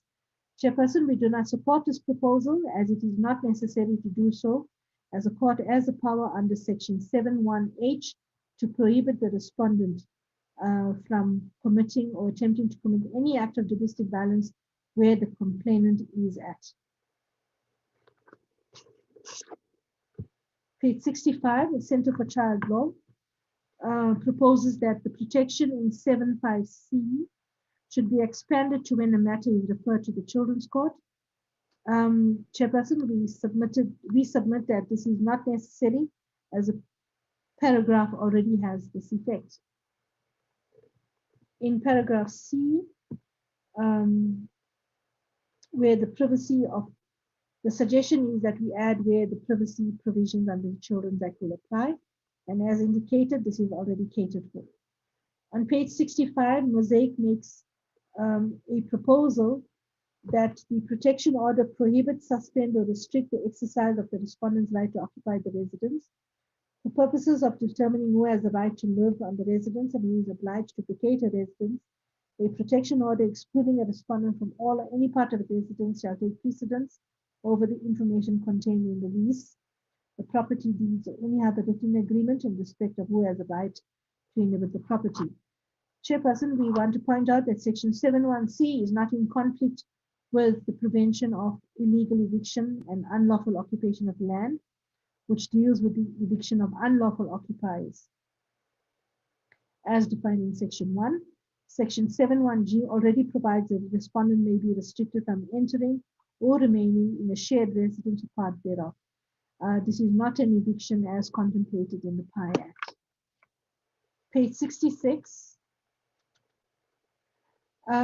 These suggestions on this page, Chairperson, relate to making domestic violence a criminal offense. And we want to point out that this is a matter that requires extensive research and consultation, as there are already acts of domestic violence which constitute criminal offenses and have been prosecuted as such. Criminalization of domestic violence is a much broader topic and does not fall within the scope of the bill as it currently stands. In paragraph C, there's a proposal which recommends an alternative which says to lay a criminal complaint against the person who committed the act of domestic violence will now be called a respondent if the conduct of the respondent constitutes a criminal offense. Apart from what I said above about domestic violence as a criminal offense, the complainant's agency in laying a charge should not be superseded by an order of court as proposed in this suggestion.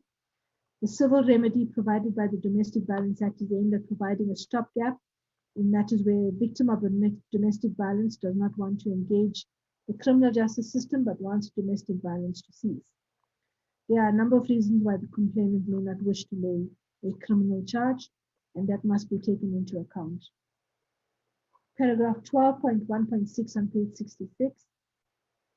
The court should be able to order that the respondent undergoes behavior assessment and change through strategic methods. The inclusion, Chairperson, our response is that the inclusion of the DSD in the Domestic Violence Amendment Bill is to provide an extended pathway of services to people in a domestic violence, which has turned violent.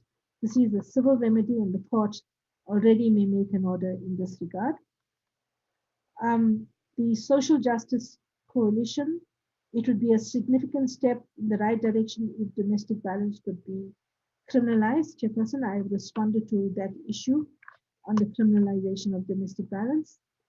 On page 67, the Active Citizens Movement, it is submitted that the protection order should be considered breached if the respondent threatens to commit any act of domestic violence.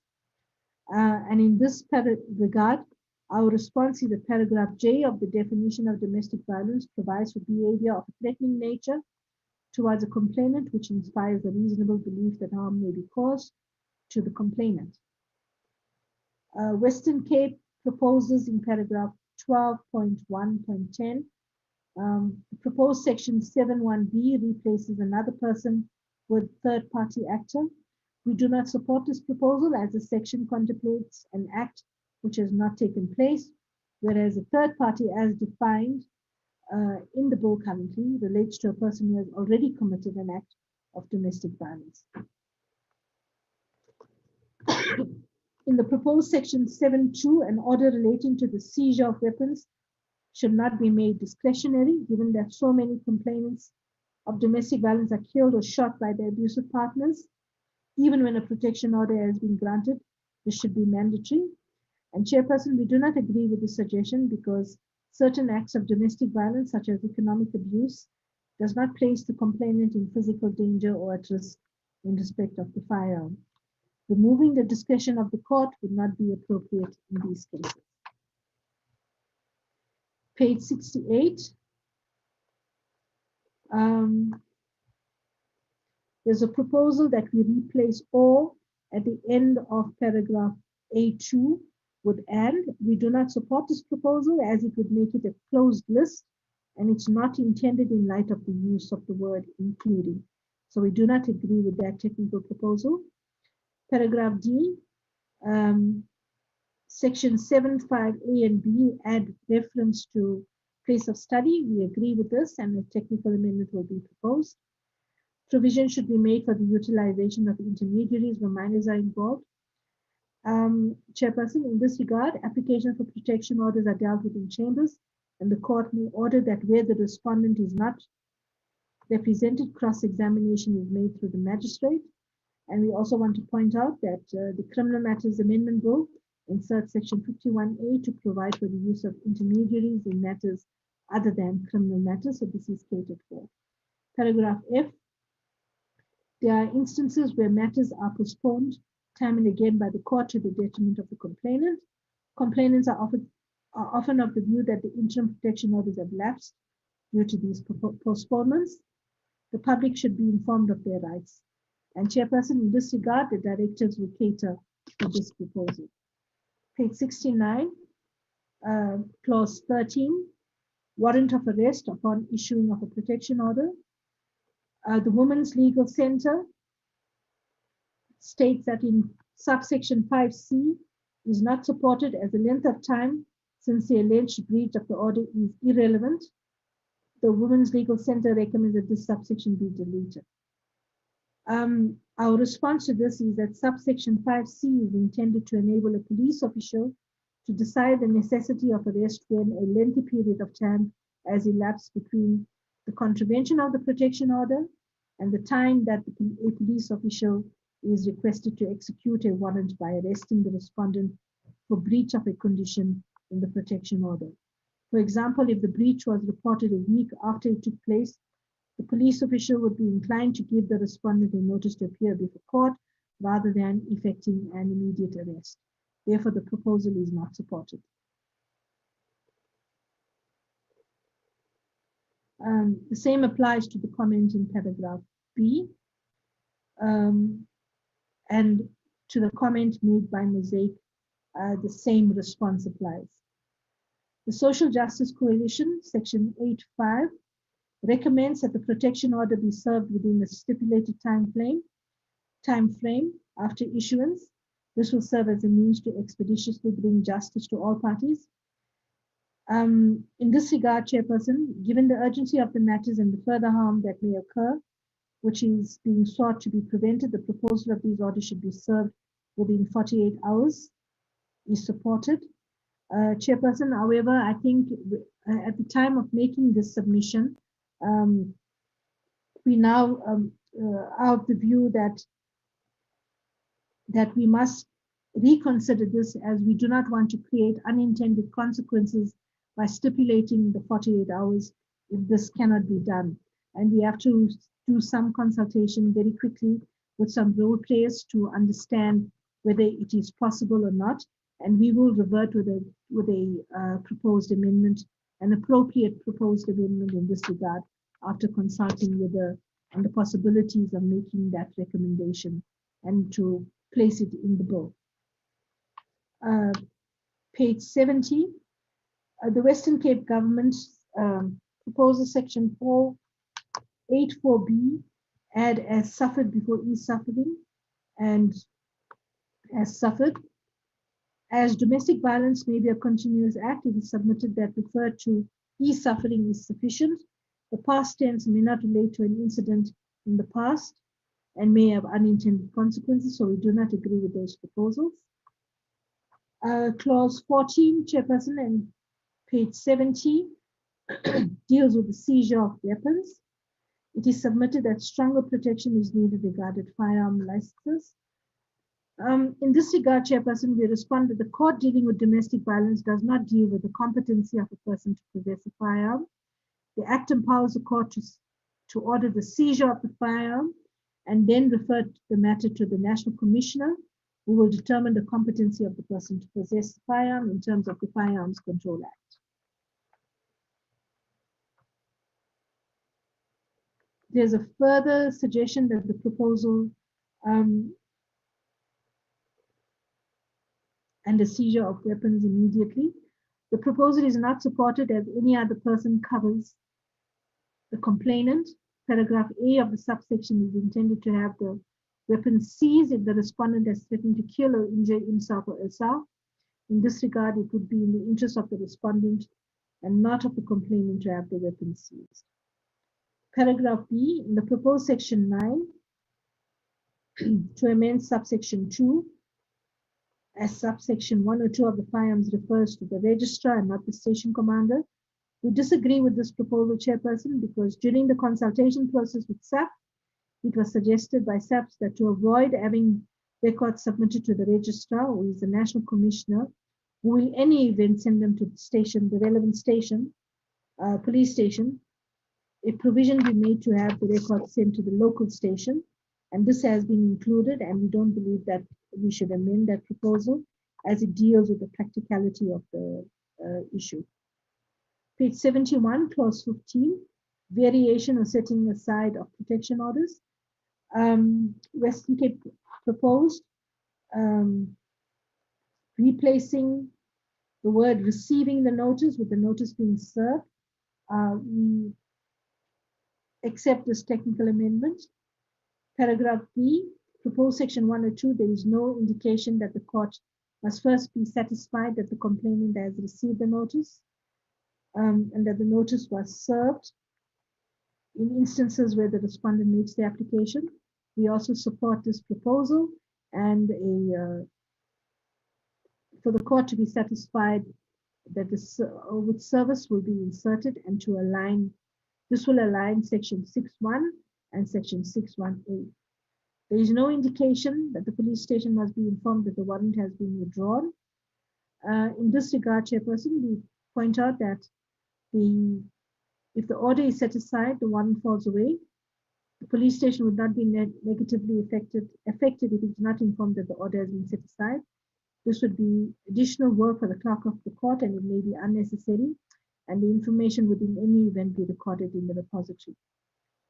It must be provided that the information relevant to the application should be included in the repository. And section 4.7a provides for the capturing of other information as may be prescribed, but not documents to be captured. Page 72, dealing with clause 17 on jurisdiction. There's a proposal that from the Legal Resources Center that the minister should consider including any other place where the respondent may be residing at the time of service, which must be effective, which is not ordinarily his or her residence. Chairperson, in this regard, we point out that the words temporarily reside would cover any other place where the respondent may be residing, and we therefore do not support the proposal. Western Cape proposes that we add the word studies in clause 12.1b, and we support that proposal. A technical amendment will be suggested in that regard. Proposed section 12.1c, the Act does not deal with protection orders, but also other orders. The reference to protection is limiting. In section 12.1c, consider deleting the reference to protection. The application in terms of the Act relates to protection orders, and this proposal is not supported. Proposed section 12.1, it talks to incorrect formatting. We are not quite sure what is suggested here. We will consider, however, we do not believe that any amendment is necessary in this regard. Clause 18 at the bottom of page 72 refers to the service of documents. Western Cape proposes that section 13.1b should also refer to service of documents. We note the proposal and we support it, and a technical amendment will be proposed. In the proposed section 13.1c, the court must indicate what proof would suffice. The proposal is not supported as a definition of what may constitute proof is too restrictive. Cost, clause 19, it is recommended that in bad faith also be included under section 15.1.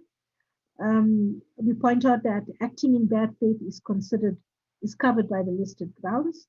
There's no need to include it. Proposed section 15.2 to delete the provisions of. It's a technical proposal and we support it and we include it in the amendments. Clause 21, section 17, offenses. It is proposed that the fine is too low and would not act as a deterrent for big companies. We should consider increasing the amount. There is no suggestion as to what amount would be sufficient as a fine. In light of the offenses in question, the proposed amount seems reasonable as it aligns with the amount of the fine provided for in the Protection from Harassment Act. The Department of Community Health proposes the substitution and notes a fixed amount of 10,000 Rand. This amount may be valued differently over time, making it an unfairly low penalty in future. It is suggested that the addition of a point allowing the minister to change this amount through a gazetted notice from time to time. We do support the proposal to empower the Minister to determine an increase as suggested in the bill from time to time, in line with changes to the Consumer Price Index. However, we must point out, Chairperson, that we will consider the constitutionality of this issue as arising from a judgment in the Jason Smith matter on whether the Minister can amend those provisions. I don't think that it would be unconstitutional to do so, as having an amount determined every time you want to change it in primary legislation may be quite onerous and time consuming. However, we will relook at the Jason Smith judgment, which strictly speaking can be interpreted not to apply in circumstances under what we are dealing with currently. Page 74, Western Cape, section 18.1 should be amended to ensure that the prosecuting authority should have valid reasons for authorizing the refusal to institute a prosecution. In this regard, Chairperson, our response is that prosecution policy and policy directives are issued to address the manner in which these matters are dealt with. Non-compliance may result in a charge of misconduct, and in serious cases, a dismissal. Clause 23 deals with the insertions of sections 18A, directives for clerks of court, and clause 18B, directives by various departments regarding certain matters. The comments that we received in this regard, Chairperson, from the Women's Legal Center, it is recommended that a time frame be set within which the directives must be issued. A period of 6 months from the date of commencement of the Act is proposed. Chairperson, we provide for a period of 12 months of the publication of the Act, and we believe that that is a sufficient time for the drafting, consultation, and for allocations of resources, etc. And we believe that 12 months is a sufficient period. With regard to section 18A, it is suggested that the clause be included, including that such directives must be visibly displayed. Clerks will be trained on the directives, and the making of directives and making the directives visible is supported. Section 18B, the bill must provide for budgetary allocations. I have stated before, Chairperson, that each department will deal with their budgetary requirements within their existing allocations. On page 75, extra emphasis should be placed that failure by social services to comply with the obligations will be regarded as misconduct. Chairperson, I've already referred to disciplinary measures are covered in the directives and instructions. There's further proposal by the Legal Resources Center also refers to directives that can be made by the Department of Basic Education. The Western Cape government proposed section 18B, the names of government departments change frequently. It is proposed to rather refer to the department responsible for whichever function. We will consider this proposal and submit a technical amendment as required. We propose section 18B2 include a reference to a child, person with disability, older person in the case of complainant. A child, person with disability, older person in care of the complainant are covered under paragraph A, whether they are in the care of the complainant or not. The Department of Community Health proposes an insertion of section 18B. The insertion of section 18B notes directives to be gazetted by different departments and how they will promulgate the objectives of the Act. While this allows for intersectoral collaboration, it also allows for multiple conflicting directives with no single department coordinating and accounting for the successful implementation. This may also lead to confusion. Chairperson, in this regard, the directives and instructions are to be compiled after consultation with relevant departments and therefore ensuring multi-sectoral collaboration. But work that must be done must remain within the mandates of those who have been allocated those functions. So we do not agree with any need for an amendment in that regard. Clause 24 on page 76 Section 19, which is regulations. COSATU points out effective and experienced legal representation for survivors of domestic violence is needed to deal with existing gender inequalities in the justice system. And disregard, Chairperson, regulations will provide for making legal representation available at state expense. COSATU also point out the funding for legal aid is in decline, which has left legal aid unable to meet its constitutional obligations. Budget cuts are a reality, and the Minister of Finance will be consulted regarding the regulations that result in expenditure for the state. This is a matter that will happen in due course during implementation. The Western Cape government proposes Section 19 provide for legal aid for disabled persons. The submission is supported as the provision does not seem to cover this category of persons. Therefore, Section 19(1)(c) will be amended, and we will propose an amendment in that regard. It is proposed that Section 19(2) is an incorrect indication of the amendments to be made, as the subsection 2 is duplicated. Chairperson, we disagree with this technical proposal. Clause 24 of the bill substitutes whole of Section 19, and therefore subsection 2, which is copied as is from the Act as it currently stands, will not be duplicated. The period within which, clause 26, the period within which directives and regulations must be submitted to Parliament. Chairperson, the suggestion is that regarding clause 26, it is submitted that consideration be given to moving the clause to the Principal Act as Section 18(c) and state that the directives must be submitted within 12 months from the commencement of Section 18A and 18B, respectively. This proposal is accepted and a technical amendment will be supported. There's a proposal that we delete the reference to Section 81 in clause 26(1)(a). We support this technical amendment. And the final submission, Chairperson, is on the schedule regarding the proposed amendment to Section 41(q) of the Criminal Procedure Act, replace of having to have. We will effect that proposal in the amendment. And with regard to Section 7(3), the Firearms Control Act, the reference is too wide. There may be many different offenses, domestic violence regarding the non-reporting of a functionary.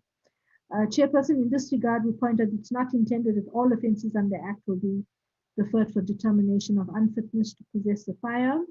However, it may be necessary to consider amending Section 9(4)(a) to provide for the clerk of the court to inform the police when a final protection order has been issued. Chairperson, although we have written the submission, we will give consideration to it because we have pointed out elsewhere. We do not want to overburden the clerk of the court with different responsibilities. So we will have to do consultation with the relevant stakeholders and propose how we would deal with this. But this will not take time and we will deal with it in the proposed amendments. Thank you, Chairperson. That is the end of our submissions. Thank you very much, Ms. Pillay, for that comprehensive and rather lengthy presentation on the department's responses to comments made by stakeholders. Our members, you'll note that in terms of the proposals that have been made, we're looking at mostly technical amendments, except for the amendment, or rather the emphasis on stalking in the definitions. I know, honourable members, that this has been quite a long session, but if I can please maybe just open it up for questions of clarity from members in terms of the presentation. And as I previously said, that we will always open it up for further deliberation by honourable members. If you can give me an indication as to whether you have any questions of clarity. I see Honourable Dodo does have his hand up. Are there any other honourable members who would want to raise any questions? If there aren't that many, and Honourable Dodo, if that is also a comment, you're welcome to take the platform. Honourable Dodo. Thank you very much, Honourable Chairperson. I apologize that I'm gonna comment. Whilst I have not switched on my video, I've got a problem of logging in where I am. Firstly, Chairperson, let me thank all the presenters for the very, very detailed, long but necessary presentations that we have received this morning. It is quite illuminating from my point of view, but just making a general point, Chair, before I go into my specific comments and questions. The presentations themselves prove that the issue of the gender-based violence in our country, this scourge is very, very much serious, and that is demonstrated by the number of stakeholders, institutions, government from all levels, NGOs, individuals who have made the necessary submissions when we call them to do that. That demonstrates clearly that this scourge of gender-based violence is very, very much serious, and it has attracted a lot of interest across the board in our republic. And therefore, we must really applaud all the people who made these submissions, because what is quite clear is that they are propelled by a burning desire to attend to this. And I think as members of parliament, we must rise to the occasion and seize this moment and really not fail people, our people who are concerned about this. And really, like what we are going to do now, consider all the submissions, all the comments which were made by different stakeholders in a very impartial, in a very objective way, in a very way that will demonstrate our unflinching commitment in terms of addressing the issues of gender-based violence. Chairperson, I thought perhaps I must just make that particular point, because as I was listening to the presentation, I was moved by the fact that a lot of people made the submissions, and these submissions, as I indicated, they show that people are very much concerned, and this is a matter as Parliament that we need to attend to, and thank you very much for that. Coming to the comments, Chairperson, I want to pick up an underlying point that cuts across what many submissions have made. One, and the one is that a lot of organizations are concerned about the capacity of the police in terms of dealing with the issues of gender-based violence, whether it is child grooming, whether it is rape, whether it is any other form of gender-based violence. Many people are concerned, and I think it may not be addressed in precision in terms of this legislation, but I think there's a point that the criminal justice system across the board must take into consideration, so that the manner in which the police respond, the manner in which they are trained, the manner in which they attend to all these particular issues must speak to how we want to amend, to make the necessary amendment to this particular legislation. For me, that is quite important. But the second point that cuts across is to ensure that we have the necessary resources that are allocated, whether to the prosecutors, whether to the judges, whether to the police, across the board.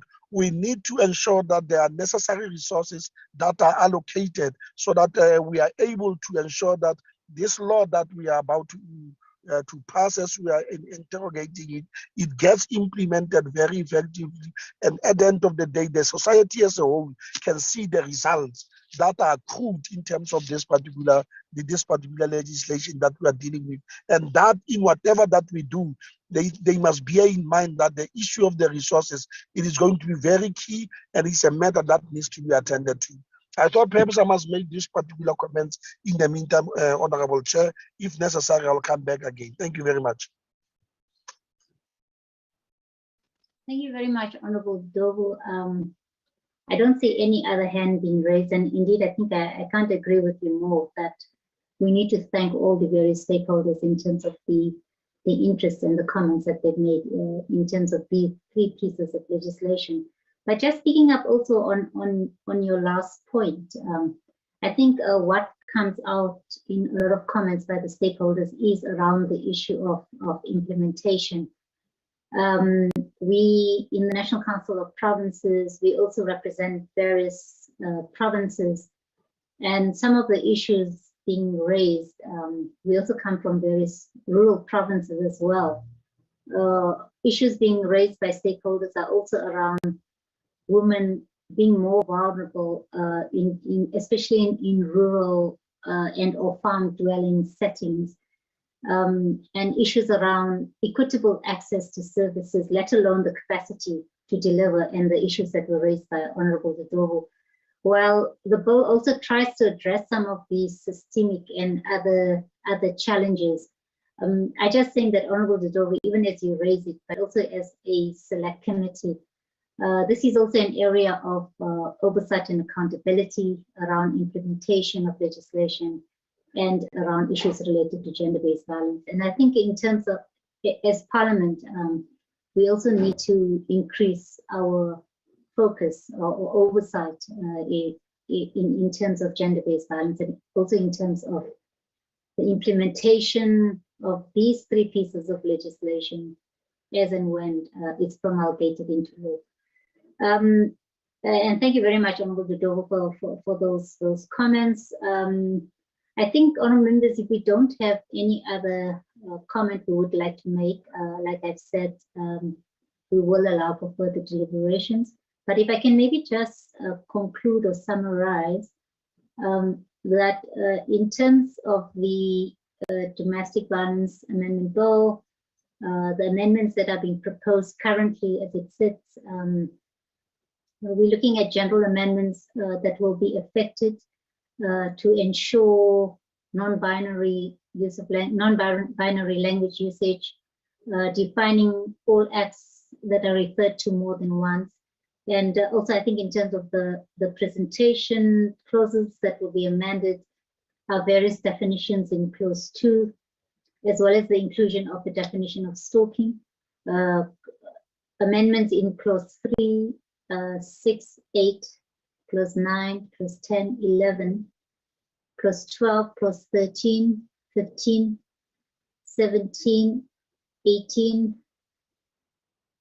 19, 21, 23, 24, 26, 27, and amendment to the schedule. And a lot of these amendments, as I've said earlier, are rather technical amendments. And as I think in terms of the Criminal and Related Matters Amendment Bill, no amendments have been proposed on this bill. I think we should, for the sake of progress, also allow the department, the parliamentary legal advisor and the state law advisor to proceed to draft amendments in all three bills. And obviously also to address the issues of alignment between the three bills. But obviously, honourable members, this does not preclude further deliberation by the committee on any other matter as they feel fit.